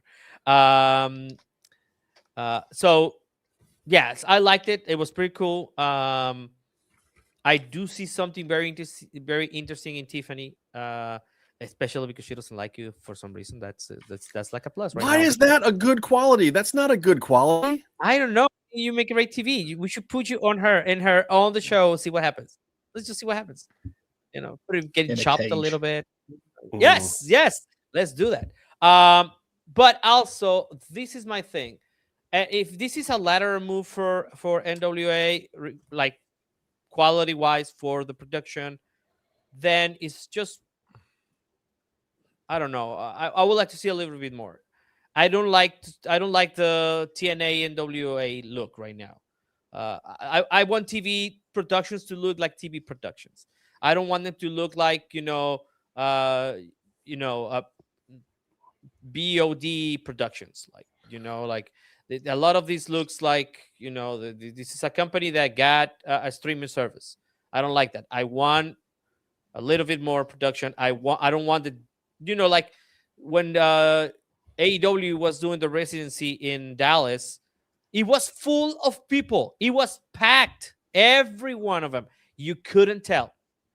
Yeah, okay, and that was Ring of Honor, but also look at Ring of Honor when they tried to do a studio production version where you're just like looking at the grid in the ceiling and for Ring of Honor, and it didn't look great at all. And they had like 70 people in there, and NWA has found a way to do this consistently for the last decade, and have a following. They have some loyal fans. They have people that come to the tapings. I want them to be more. I want NWA to mean the National Wrestling Alliance. Like, I want that because I was having a conversation about the significance of the NWA Women's World Title because of Thunder, right? Like, I wanted them to understand this is. I'm sorry, this is just the most hilarious comment ever. Mick Foley is a pedo drug addict. Okay, sure, whatever you say, Blinky. All right, man. I don't know if I can go for that one, but very salacious comment that got you noticed for 5 seconds. Thank you, Blinky. Go ahead, Tony. Anyway, so I want that. I want it is not that it's an effort to put on product out there. Like, I understand that part, but let's see the production value of this. Like, if it's a lateral move just to have the show on a different network that will give you those numbers, fine. But also let's make it look a little shinier. That's all I'm saying. Okay. And I like the product, and I like what happened, and I do like Tiffany as a champion, especially because he might mean that you might get chopped in. I've made this mistake of letting wrestlers get over. Like, no. I chop back. Goddamn it! I'm sure Simon will tell you this because we lived through the height of the Brit Rest movement in the mid to late 2010s. I'd say it's kind of doing all right now, but it took a dive after COVID, but you need talented people. Money's good. Money's really good. But if you've got the right talented people, they can do a lot with next to no money in terms of the production values of things. And I know a lot of the Brit Rests, the way that the like live shows were presented when you got them on video demand was really good. And like, was it WSW the other day where Cross was at? Yeah. Yes. In Australia. I mean, World Series. Their production looked way better than TNA. You know, from just like, and I know they've got some money behind them because obviously some of the talent they drag out to Australia, but you know, I can't imagine that show made them money. I don't know how. Like, you're flying all this talent over there, and the production did look great. Like, but maybe you do it as a loss leader to get somewhere. Like, I don't know. They did it as a tour, so usually they used to only do it as one show. But this time they did, like, I want to say 5 shows out of it. So it's the classic thing like we used to always have here. Like, you get Penta and Phoenix in, you know, send them to like 4 different shows, help pay, stretch the pay across. See, Rebecca, I agree with you. It's Byron that needs to get chopped. He's not here today, but it's Byron. Why me all of a sudden? I'm supposed to be the baby. I don't know what happened in that interview. I don't know. She's a heel. I'm the baby face. We're supposed to be cheering for me, aren't we? Not in 2026. We're Mexicans. We definitely cheered for the Rudos at this place. You literally have there's 3 Mexicans versus you now. Oh, this is terrible. What do they call this? I'm adopted, Tony. Mexico, I'm Tony? adopted. Is this hermano side? What do you call this when you have some lady beating up on some poor defenseless podcast host? This Friday night entertainment. Pay-per-view, yeah. Behind the pay-per-view, yes. Pay-per-view behind the paywall is what we call it here. We're not stupid. We know how to monetize the show now. Fine. Look, if that's what it takes, then she can chop me all day long if we're gonna actually get paid for it. All right, Daniel, you look like you had something to say about this. Yeah. So I didn't watch any NWA scenes. Okay. Never. So it's fair. So what's like the entrance match for me? Oh. Well, or 5 matches that I need to look for. If you're looking at the current product, I would say you should actually go back to the I don't know if it was an unsanctioned or whatever. I'll send it to you, but there was a match that Markova and Tiffany had previously that I think was really good. And also another Tiffany match, which is Tiffany and her former partner, whose name shall not be mentioned, that left NWA for the WWE ID program. Against Allison Kay and Marty Bell in that tag division. That was very good. There was also some stuff from the Crockett Cup, I think, that might be worth watching. I mean, that's one of their signature things, and all their tag teams stepped up in the Crockett Cup this year, and good wrestling. Storyline-wise, some of it's a little ham-fisted is what I like to call it, but it's intentional. When you're watching NWA, you have to understand that since the time of when Dave Lagana was there, when Thunder used to be in the promotion, and Ricky Saints and a lot of these names that you know now were in NWA, they really decided to do this thing. Billy Corgan really wanted it to be a throwback style product. So when you're watching NWA, you have to kind of channel your inner AWA, like your inner old school feeling, and understand that they're doing some of these more ham-fisted, cheesy backstage yelling type promos, and big guys in singlets, with bellies and things like that. But it's really intentional. And if that's not your style of wrestling, NWA might not do it for you. But that's what they have available out there. That's what's available to them. And I think that they've embraced it and made it like this old school wrestling show on purpose. But that's part of why Tiffany is so great, because I think she's one of the talent over there that's bridging the gap and making it palatable for the newer audiences, as well as bringing people into this old world style. Like what she did to win that match, That's Ric Flair 101 circa 1983. Like, this is not new. It was the heel just straight up doing a heel thing. Like, oh, you're giving me a cash-in thing? We're not going to make this cutesy or do anything. Like, I've got a 6'6" giant woman on my side. She's just going to go out there and slam the champion, and I'm going to cash in and not break a sweat. None of this, like, cashing in and then actually trying to wrestle shit. What are we talking about here? No, I just cheat. I take the belt. I'm your champion. That I love. So to me, that's why I think it's interesting. And I'll send you some matches to watch. There's some fun stuff at NWA right now. Simon, what do you feel about this with Tiffany Nieves and the current NWA product? I like what I saw. I mean, I honestly think that I think you hit the nail on the head, Justin. Like, you don't need to overthink these things sometimes. Like, it reminds me of, not that I'm trying to tell my own stories, but there was a wrestling promotion I was wrestling for over here in the UK, and the guy I was fighting, they wanted to turn into this big deal, and we don't know what to do. It's very like Roman Reigns in the Shield. He's got to look strong. We got to put him over. And I was like, well, then just have him beat me in a minute. Like, do you know what I mean? Like, that's really what we need to do. And then everyone was like, oh, we can't do that. It's an independent show. And I was like, we can do it. And everybody loved it because it was different, but also it was something they could relate to easily because they've seen it so many times. And when I watch this, again, I don't get to watch NWA just because I already have too much wrestling to watch, and it literally is no time. It's easy to understand. You understood the characters instantly. Do you know what I mean? And it just worked. It got a reaction.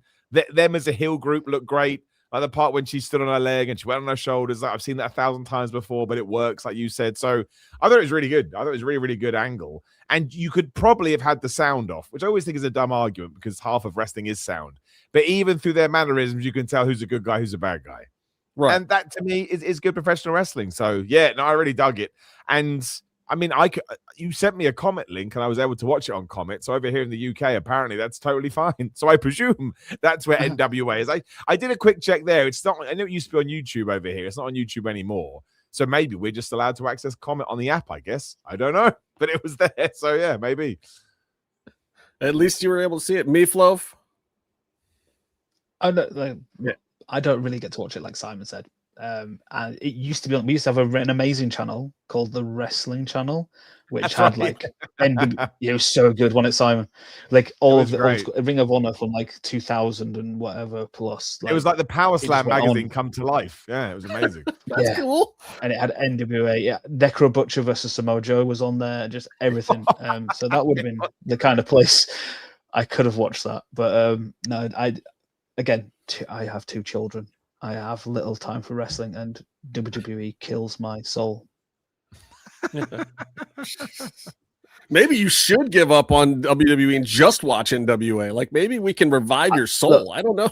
That sounds very serious. We all know that if someone goes and signs for a certain company, I'm going to have to delete a lot of tweets and start following that company.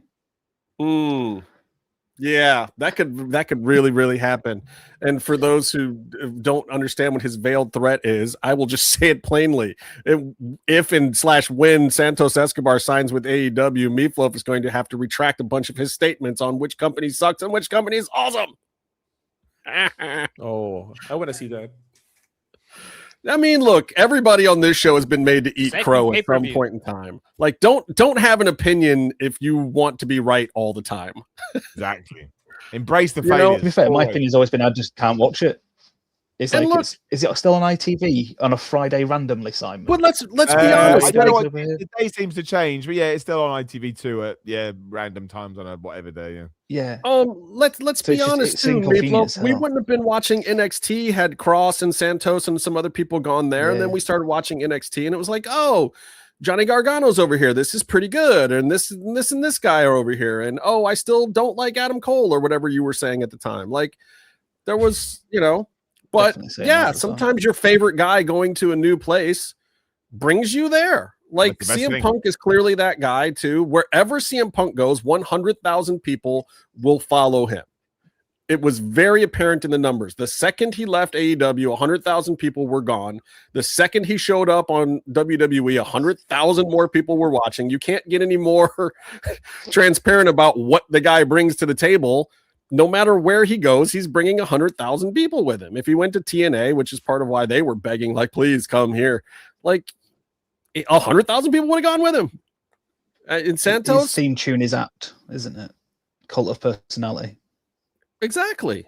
I mean, he's self-aware of that. I don't think he'd argue with. I hope so. So I got to get this one in. I want to talk about the Noches de los Grandes, the night of the greats. No, not it's fine. It's fine. It's fine. We can move on. Did I do it okay? Noches de los Grandes. What? No, stop. You were fine. You were. It was okay. Noches. Now let's have Simon say it. Noches. No, we're not going to do that. This is like not going to happen. Not going to happen. Long learnt my lesson with stuff like that. If you're too ignorant to know, just don't speak. So, okay, let's talk about the Night of the Greats with Great American versus Great American. Bentley versus Grande. Yes. This, I'm gonna say it again. It's not the first time I've said it. It clearly won't be the last time I've said it. This works so well in AAA and doesn't work an iota in WWE. The tornado match with American Made and Chad Gable versus the actual Los Americanos was not bad as far as wrestling goes, but storyline wise, crowd involvement wise, just dreadful on WWE programming. But I want to walk away from that. I'm just going to leave that alone. It is what it is. That's what I need to stop. Raw because they're ruining my AAA. You know, but AAA has been absolutely fantastic. It is a great show. I love the hour format or whatever, hour and a half, whatever they're doing. There's been some different lengths. The storylines make sense. It's simple. It's fun, and I am expecting a lot from this match. Tony, you're going to this match, right? That is correct. Yeah. We are very happy to go. All right. Well, explain it to the gringo over here and the two European guys. What are we expecting, and how is this supposed to make me feel as far as wrestling goes? Oh, well, there's been some conversation right now. Like I already had like an idea what I was going to say about this. But then I saw a couple of takes right now going on in Mexico on the, the influencer sphere of what might happen, and I don't know. I'm kind of confused here about what might happen. But let's just talk about the actual movement that is happening around the match itself. Like right now, they're organizing serenades for Venti in Mexico City and here in Monterrey, which I think we're gonna try to go. Is that wait, so you're going to extracurricular wrestling activities not sanctioned by AAA Mexican Pride for a German? Yes. We're gonna give him the passport and the nationality. Yeah, there. I've been talking to some people that I know, and I think I can make it happen this weekend. No, I'm kidding. It's like 1944 all over again. What's going on? Yeah, well, so this is the interesting part. So also, a Mexican can knight other people to become Mexicans, like just FYI, just as we have done with Meef here. So yeah, I mean, I get that part. I can invite people to the cookout, but I didn't know we were that far along here. Yeah, we are. Yeah, no. Okay, so this is what's happening. The only thing that I don't know if WWE or TKO is calculating, it's that if they don't do this right, you might have an actual riot in your hands. Like, yes, you can try to pivot to Marcel or whatever his name is going to be after this and try to make him the unmasked, luchador. But if people don't take to it, you might have some beers thrown in a WWE programming. This is still a Mexican crowd. Yeah. This is still a AAA crowd, right? You might still have, a couple of months ago, there was a problem with people throwing money at the ring, which is a tradition that we have here and stuff like that. And if you piss the people off enough, and we had enough beers, I don't drink, thank God. You might have some beers thrown at you. Like like I said a couple of weeks ago, you might move a lot of people from AAA directly into CMLL. Right. Like you just take a hunt. You like can't just do the unexpected thing for the sake of doing it here. There's a little more at stake. Because some of the takes that I was seeing is like, oh, they're gonna try to recreate the Undertaker streak ending with Brock, and if they do that, that shit will not go over great. Let me tell you. So, not to put a stereotype in here, Tony, but I have seen Mexican people strap a cage to themselves, covered in fireworks, and find it a good time. So I don't want to see what happens if they do this, because I know American wrestlers that have gone over there with gringo gimmicks and gotten piss thrown on them. Like really bad things have happened when you're that hated. And you can tell the story of like him losing that. And this is the other part. Like they have come here to San Pedro lately. That is, it's a show center. It's very nice, very classy. It has a mall with like Prada and Dior next to it. No, you are gonna put this in Arena Monterrey. Okay, that's where the people are. Yeah, the real people. Carry, fine, right? But it is where the people are. This is where we like to hang out, and this is where people go and listen to like banda music and stuff like that. So, do you really want a piece of that, people? Do you want to be in the position where you don't give the people the win of the guy that you want to win? Like, and there's gonna be people watching the match outside the arena. Yes, right. So there's not tickets anymore. I think they put a new section of tickets, and that got sold out as well. Like also, Daniela de las Luchas is coming here from Mexico City just to watch it because she found a plane ticket that was cheap enough and one ticket that was cheap enough. So she's gonna fly. Oh, but she's not sitting with you, so you can bodyguard for her before and after. But she's sitting on her own. She's sitting on her own. Okay. We good luck, Danny. We cannot. What's it called?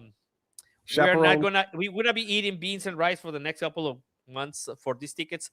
But we got some nice tickets. But the thing is that's it. And you paid for tickets? Cheapskate Tony paid for tickets? This is the first time I'm paying for AAA tickets in my life. Wow. And probably not again. This is something. People are talking about it. People are not watching Raw like me just because they don't want that part to be ruined. We get highlights and things that things on Twitter, X, whatever. But I think there's a high expectation. I hope that AAA it's measuring the reaction that either way it's gonna go. Well, and me if it's like no.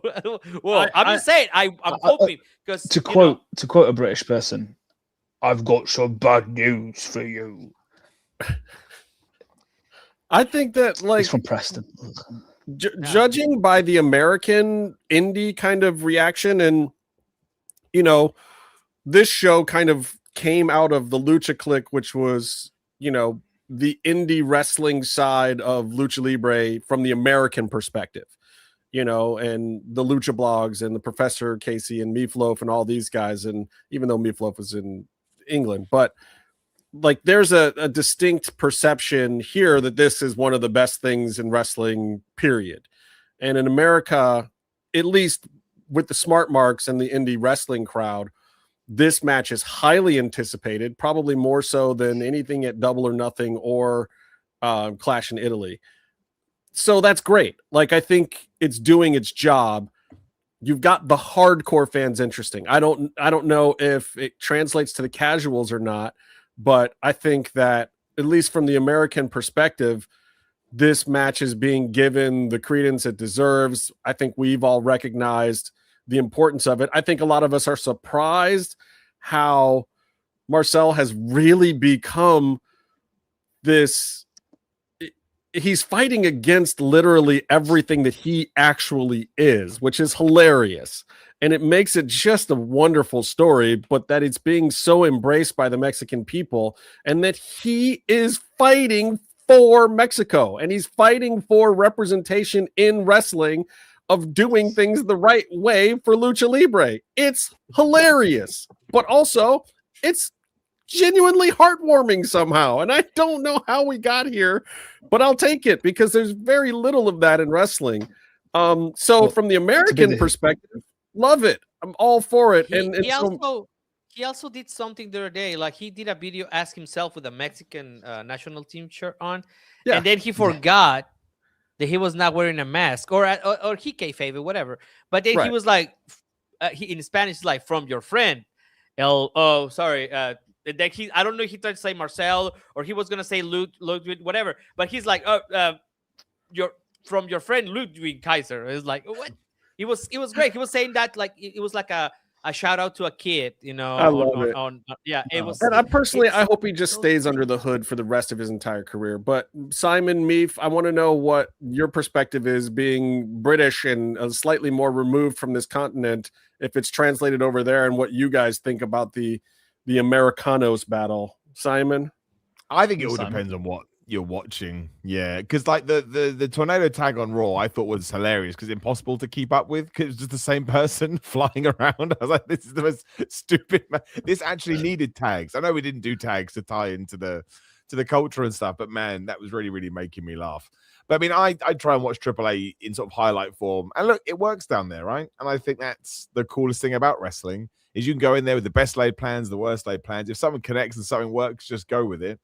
And I hope they do keep this nice and simple, right? Also, Chad Gable's better as Chad Gable.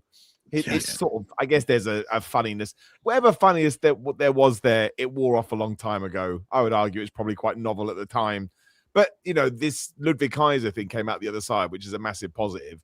And again, people don't find that silly. So you may as well use that. So, yeah, I hope The Undertaker turns out to be a very old school booker and just goes, they hate him, he loses.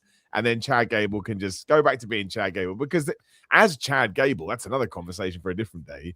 There's still so many legs that WWE can run with him. I mean, he's pretty good. So and they need him back in the mid card sorely. I mean, given as Americano, he's been in the mid card, but it doesn't really work on Raw. And they could just use some good old Chad Gable versus, Tozawa or whatever the hell absolutely. They need. Just 8 minutes of carnage, right? Just do it. Get it done. But I think the Ludwig Kaiser thing is awesome. And again, it's because you talked about it earlier, Justin. It's because he embraced it and he pushed it forward. That's what he did. He threw himself into it with more than I think anybody could have done. And more power to him. I'm glad he found a role because he was floundering a bit there as Ludwig Kaiser. It was weird. They didn't really know what to do with him. Yeah. One last thing I want to get to in this hot takes thing real quick. I had a couple of potential things that I wanted to talk about here, but we had this topic last week and it got a little bit of traction and I got some interesting DMs. So I'm going to quickly go around the horn here to you guys.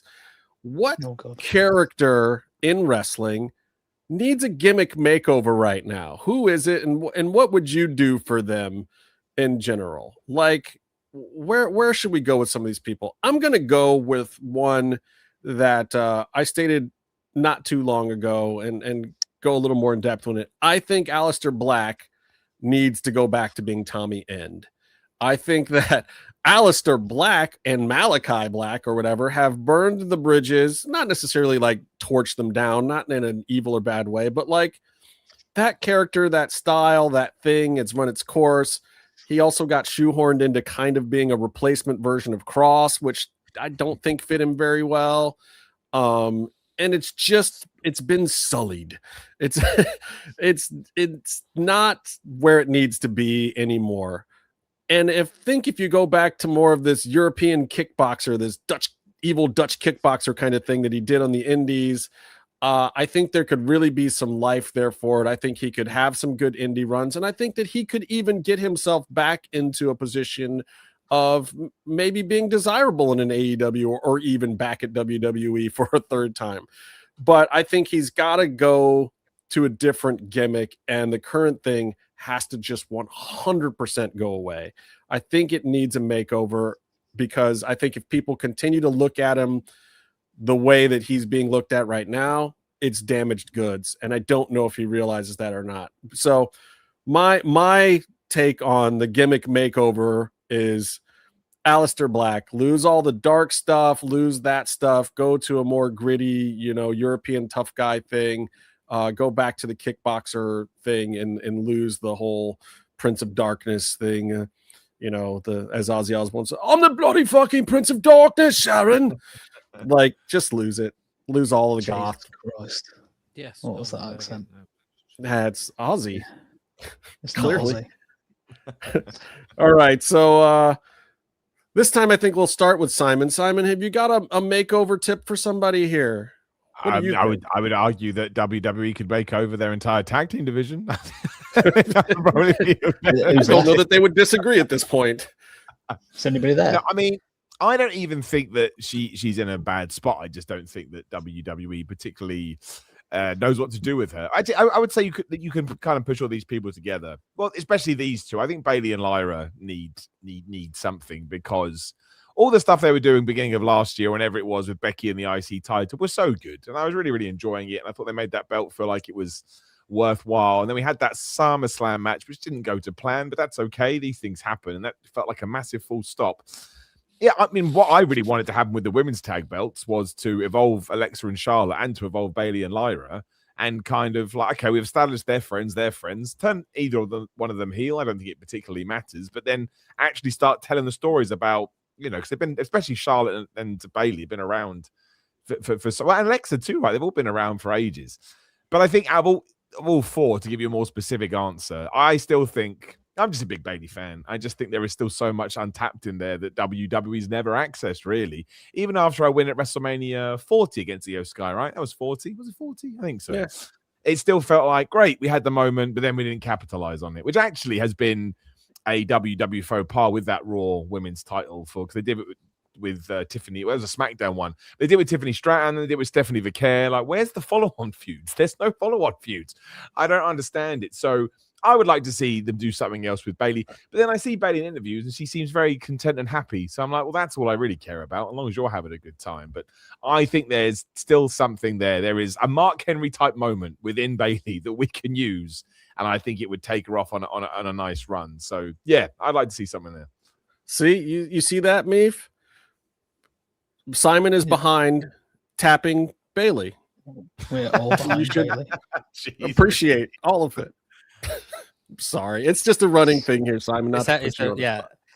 She's doing great here in Mexico. They pair her with yeah, she is, yeah, Catalina. With Catalina. They paid her against a lot from that. Yeah. All right, Tony, who you gonna make over? I think Sammy Guevara. He had a match. I thought him too. He popped in my head as well. Yeah, Saturday. He had a match on Saturday. And that was basically all I caught from that show. But I mean, of course, I don't want him to go back to where he was like 3 years ago or something like that. But there's got to be something else that we can do with the guy. Super talented. He just, there's a lot of things that happen backstage, I guess, and other things. Yeah. But he is, he's really talented. He was a former TNT champion. Like he was like 3-time champion, and then I think was he the one that took it from Cody before he left and all this stuff. I mean, yeah, right, like something like that. Yeah. It's been a while. Yeah, it's been a while since he's been. I mean, he's been champion at ROH, but other champions at ROH are always at AEW TV. What's going on here? Why can't we do that? And I understand there's issues and stuff like that, but that guy needs to be back. Like, I really enjoy him. I really enjoy that, getting on top of the ladder and just like landing on his back or whatever. It's like Darby Allin, but not, trying to kill himself. It's just, yeah. Well, what was Bear's idea? Bear wanted the guys and their hot girlfriends tag. Oh my God, yeah, my girlfriend's hot shirts. Yes. Yeah, so it's like Sammy with Tay and Scapegoat. What's his face? The Jack Perry. Jurassic. Yeah, that guy. I can never remember his name because it just Jack doesn't Perry. matter to me. Yeah. No, Jack Perry and Anna Jay and what was the other one I said? There's get Joey Janela and Megan Bain in there. I don't know. Yeah, whatever. That. I mean, whatever. And just have these guys all be super cocky with their hot girlfriends and just total dicks. Yeah, they can lean into what they actually are, and these will push them to like, Yeah, like Rebecca's saying. There you go. And I mean, that's the one. It communicates something. It can work. It can work. Well, they tried to do a little bit of that with their whole like kissing on stage and stuff, but it was almost like, this is a little too voyeuristically gross. We need more of the like Randy Macho Man showing off Elizabeth kind of approach to it. To me, yeah, just of like the I'm presenting it this way because I'm better than you are kind of vibe. And honestly, I think it would do wonders for Jack Perry too. Yeah, Jack could definitely use something. And I mean, just real quick because she has a match later on tonight against Thunder Rosa. But, I was going to get to it. I wasn't going to not plug your girl. Okay, no. Athena. I think Athena also will need something to spark it back up. She should go back to being a werewolf. Whatever works, my man. No, I mean, she was. Ember Moon was like her NXT character, but it was like the Chris Statlander thing. Like Chris Statlander's an alien, but we don't really acknowledge it. Like in NXT, Ember Moon was kind of a werewolf, but we don't really acknowledge it. We'll check my card. Justin, we'll check my card after this comment, but at least he's not an electric power based person. So okay, I got you. Yeah, you know what I mean. I know. Black superheroes, y'all. Yeah, black superheroes always have electric powers. Yes. That's what I'm saying. we're yeah, those two. But I couldn't tell you what is that in this instance we need to happen with Athena. With Athena, but I think there's got to be something else. I could book her. I could do it. Daniel, I know you're the newer guy, so who would you make over? I have two options, but one is my drop of the week, so I won't say it now. Oh, we'll keep that because we're about to do that next. Yeah. So the other one for me is Austin Theory. Right now, it feels like he's had another version of Logan Paul, but yeah, I like him, but I don't know, man. It doesn't click for me. Like I never saw him before, but yeah, he has no charisma. Oh, look at that, Tony. Ooh. I mean, you gotta have that the Rock might be the rules so that the rule like exists. One of 20. Yeah, exactly. Yeah, but what's the conductivity of the Rock that they use?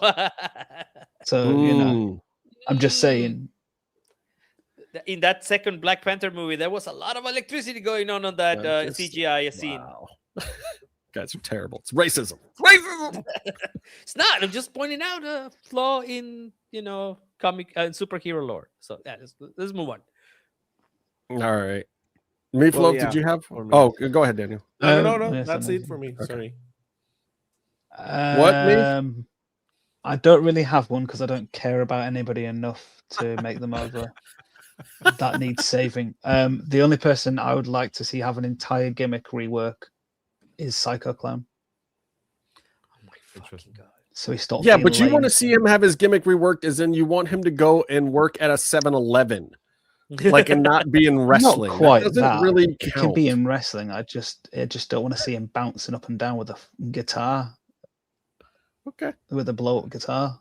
Kids, I like think he's going fair. to a kid's party. Oh, the hate is it's so a long-running real. feud, by the way, Simon, me and Psycho Clown. But back to you're going to feud with someone. You missed me for the Lucha Libre thing. Was the Ludwig Kaiser thing is fantastic because the first masked wrestler in Mexico wasn't Mexican, so it's a little bit of a throwback to that. Yeah, and I don't disagree with that. I think that's kind of cool too, and that's fun. It's fun, and it's fine. I love where they're going with it. All right, guys, let's do this thing. It's time for Mats and Mayhem's Pops and Drops. This is our weekly segment where we tell you what popped and what got dropped because it was about wrestling bad. How long? It was just going to be bad. So I'm going to start this week with my drop. My drop of the week is motherfucking Danhausen.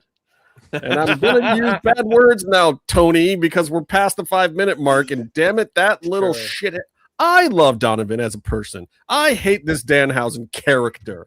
Like, if we're going to do a kayfabe thing, I want to fight Danhausen now. You dumb jackass. What are you doing? Why did you curse my Cleveland Cavaliers? Bro, they were up by 21 something friggin' points. Jalen comes out after the game and they're like, Jalen, how did you win? And he's like, I don't know. That game, the guy who did the actual winning of the game doesn't know. So what happens? The news media grabs a hold of this thing and says it must be because of Danhausen. Oh my God. I am being a Cavs fan and a wrestling fan today of all days is literally the worst thing you could imagine because my entire feed, all of my sports feed, Danhausen. All of my wrestling feeds, Danhausen. What did you do? Lift the curse, Danhausen. I will give you all of Tony's human monies to please lift all of his human pesos monies to lift this curse. I couldn't care less about the Cavs. I will give you Meefloaf's firstborn child to lift this curse. Getting crazy. No. I will give you every one of Simon's hair follicles to lift this fucking curse, Danhausen. Please. Is it basketball? Is this basketball you're talking about? Yeah, he's talking about basketball.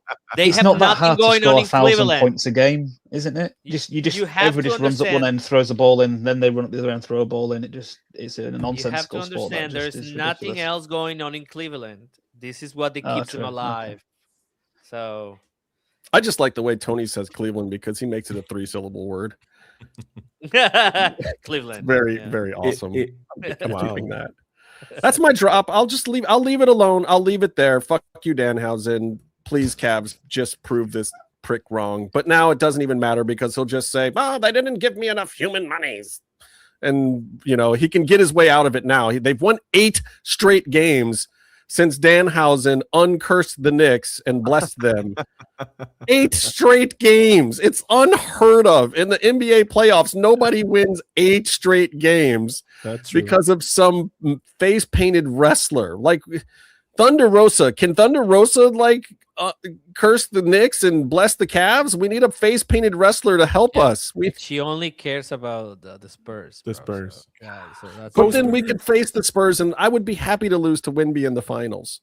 Anyway, I'm done. Meefloaf, give me your drop. Raw. WWE, take it. All of Raw? The whole thing, the whole shebang, the whole company. Even with the Brock Lesnar? Fire everybody. No, yeah, I don't want Brock Lesnar. You know how, as a person, Jesus, burn it all down. With Seth Rollins in the building. Wow, that's brutal. That's just murder. That's actually arson and murder. You're like an AEW character. What are you doing? I'm switching sides, remember? Okay, I got it. All right, Daniel, drop of the week, brother.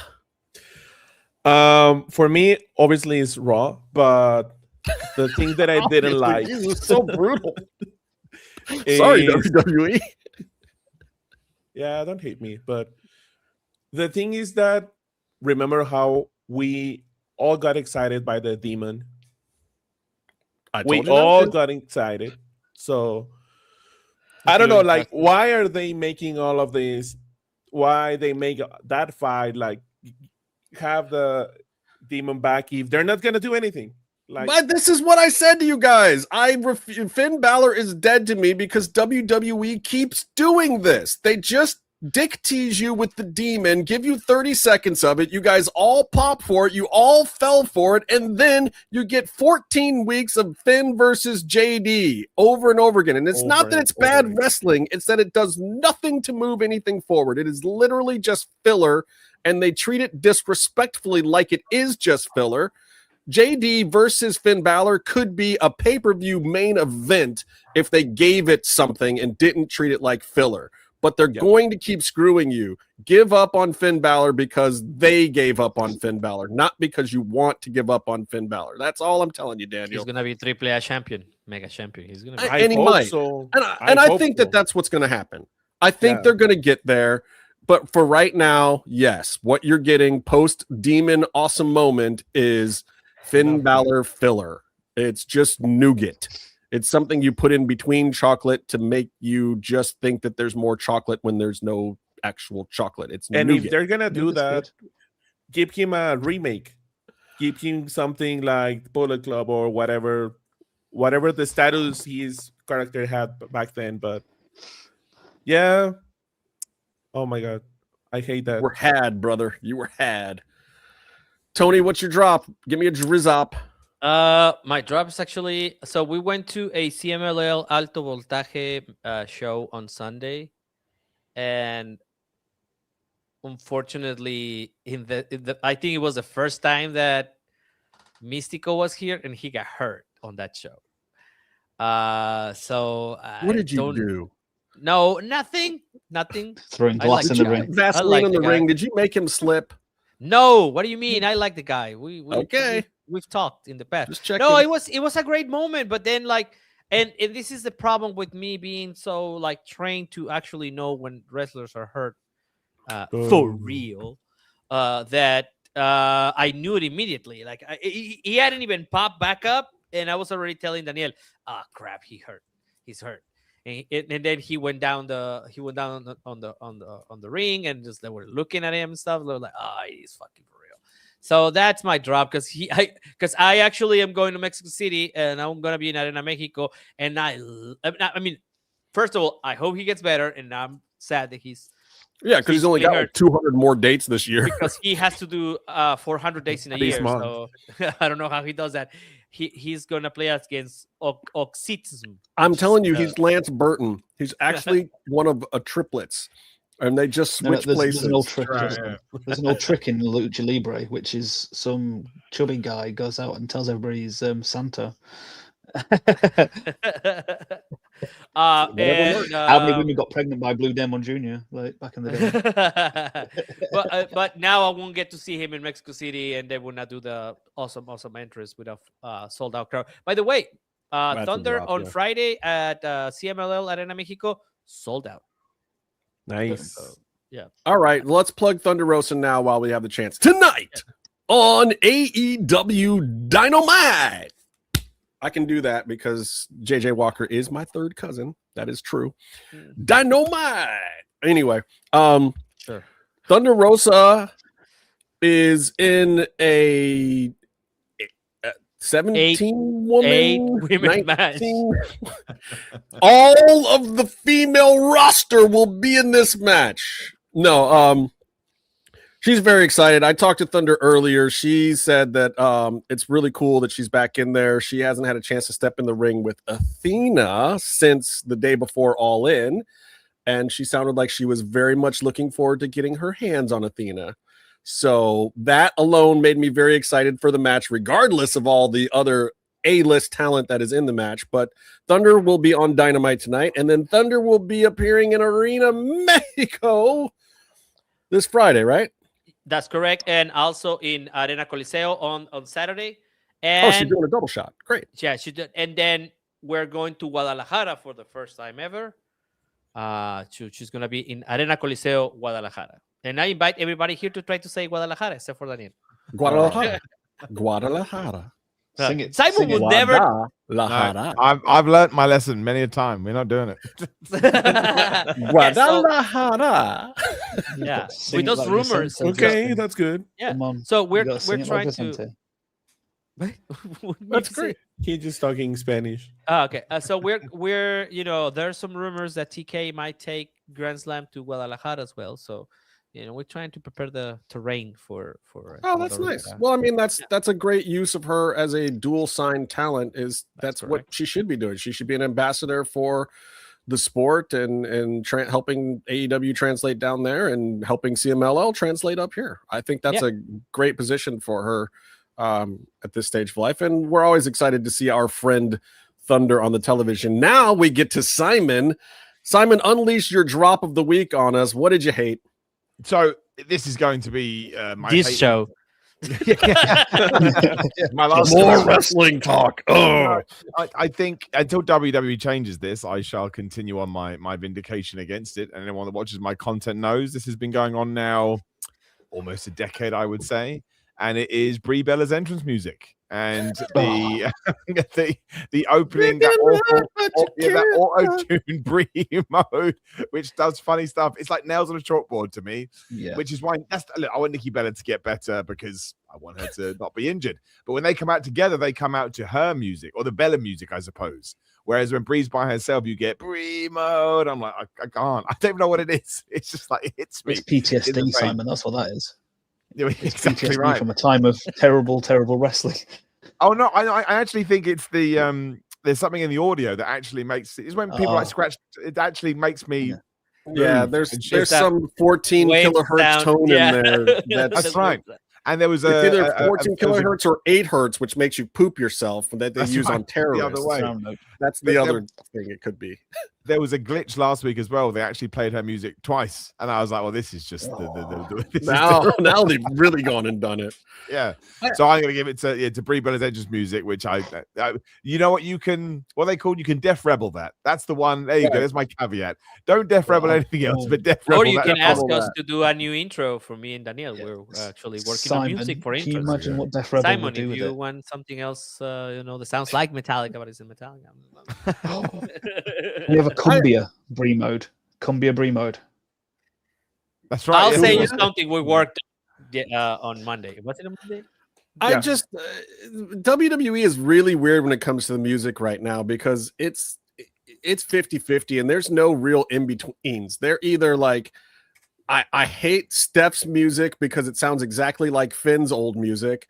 You know, the new Roman version sounds like the Casio demo version of his music. Oh yeah. It's so bad. So bad. It's like it's the same song, but it's not. But it's really like, how did you take something that was working for 7 years and make it into elevator music? Don't understand. It's Succession theme. But then they've got a couple others that are working, like Oba's stuff is working, and Trick and some of these other guys. Like some of the music is like, I can't imagine these dudes without it. Yeah. I don't know. They're really, That's really what you want, right? That's the dream. That's the dream right there. Yeah. They're really hit or miss though. Why have the Judgment Day got rap music when they're like goth emo kids? Like it just because are they? No, but they're supposed to be. Well, it just makes my head explode every time I hear them. I mean, I equate the Judgment Day currently more with Jersey Shore than I do with emo kids. Yeah, but they're dressed in leather and black, and they've got their fingernails painted, their eyes painted. Maybe that's the makeover they need. They just need to come out with gym, tan, laundry, Judgment Day. All right, let's do pops. Let's end this on a good note. Let's talk about something that we loved in wrestling. Meefloaf, I'm going to start with you because I know this is very difficult for you, and I like to see the scrunchiness on your forehead when I make you say something nice about wrestling this week. Leeds won against Brighton. No. Leeds is not wrestling. No, but it is for me. It's wrestling with my soul because I hate them and love them at the same time. Fair. Some people are enjoying and getting paid well, and that's all I care about. Okay. Cool. I think that's the only positive thing I can say right now. That some people are getting what they deserve in a nice way. You're nothing if not consistent, Meefloaf. I will give you that. Daniel, what did you like this week? Give me your pop. The CMLL anniversary Místicos entrance with the original singer was really good. They upload like a version without the public or the people singing, and then like two days ago they upload the real version. Yeah, it was crazy. And also on Sunday, he had the same effect. Everyone was singing, like I don't know. He got like some aura around the entrance, even though it's a ballad. You can see people cry on the arena. It's actually really, really crazy. You can see 60-year-old man crying through the song. Everybody just cries on that. It's crazy. Yeah.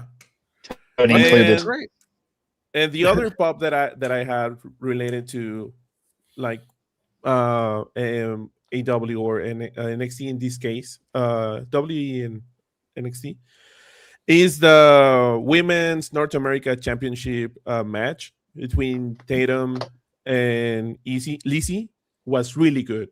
If you didn't watch it, go and watch it. It was really crazy. I really like it. It was a good match. We didn't even get a chance to talk NXT, but yeah. And once again, and I've said this before, like you can gut the NXT women's roster 3 times over, and what's left is still excellent. The men's division, Tony D is holding it down, and Tony D is holding it down. No, you got Will Cruises there now. Come on. I mean, which is interesting at least. I apologize. Drop of the week. Americans trying to sing "He'll Body Slam Your Dad." Jesus Christ! Wow. Yeah, but you're right. Like NXT, if you want to watch women's wrestling, it's still probably the best women's division in all of wrestling, and they just gutted it, and they're fine. They're fine. Yeah, it's amazing to me. Tony, give me your pop. So pop of the week, for me, it's the fans in Monterrey this weekend. They fill out what used to be a very it used to be very rundown arena Suleiman, Jose Suleiman, Arena Solidaridad. And I remember when I first got here to the city, it was full of like bird droppings on the second floor, and it was really bad. It was the paint was falling off. It was terrible, and they have rebuilt that place because they tore down Arena Coliseo Monterrey. So now this is the only other kind of independent arena you can have right now. But it was packed. It was packed all the fucking way up, dude. It was beautiful. People sang, and then when the show was over, nobody wanted to leave. They made we sent you the videos. The line to get in was a blockbuster. Yeah. It literally went around the block twice because it did like a snake thing. So that is my pop, because it made me feel, that I don't have to go to Mexico City to experience that kind of like indie Mexican lucha libre kind of a thing. And it was great. That means that there is money here to be made, people. That's a worthy pop. Yeah. Look, if we could get a line like that for AEW wrestling here in Cleveland, I would pop too. Yeah. Though they packed last time I was there, so. Yeah. That is. Simon, what'd you like? So mine's going to come out of left field again, but I like to focus on the moments in wrestling that maybe go under the radar. And the backstage segment with the Usos and LA Knight, where Jey Uso quite clearly had been popped before the interview even began, and then struggled throughout the entire interview to not crack up, is everything I love about life. I was like, this is technically ruining an entire segment, but it's way better than it would have been otherwise. And then Jimmy just starts to laugh. Fair play to LA Knight. LA Knight held it together. He didn't even smirk. Yeah. That guy's got it down. But I love Jey Uso. I think Jey Uso is just... He just exists in his own little bubble, and he does his own thing. And I have no idea what's the word I'm looking for, objectives are in his wrestling life. He's just there doing stuff. But man, do I find that man entertaining. So watching him literally throw his body away from the hard cam because he can't be caught laughing, I was like, I'm a happy man. I've enjoyed that immensely. Oh, good stuff. Good stuff. All right, guys, I will wrap it up with my pop of the week. My pop of the week goes out to this little group of people that cover some wrestling stuff called What Culture. And they sent out this one, I guess you call him a reporter. I don't even know. But he did this thing with Road Dogg. So Road Dogg is actually my pop of the week. And if anybody watches this show, you know that everyone thinks I got Road Dogg fired. I didn't get Road Dogg fired, damn it. I just said what even Road Dogg knew, which was that he didn't belong in that position. He knows he didn't belong in that position.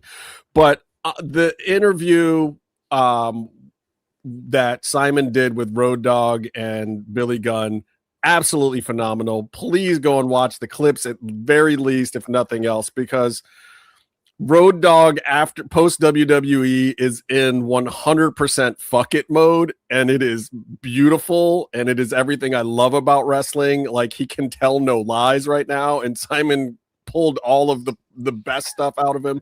He's just like shooting the shit on a level that is purely what you want. It's what I love about doing interviews on this show. Simon got lucky and he got to do one, and it's just it just warmed my heart. I loved seeing it.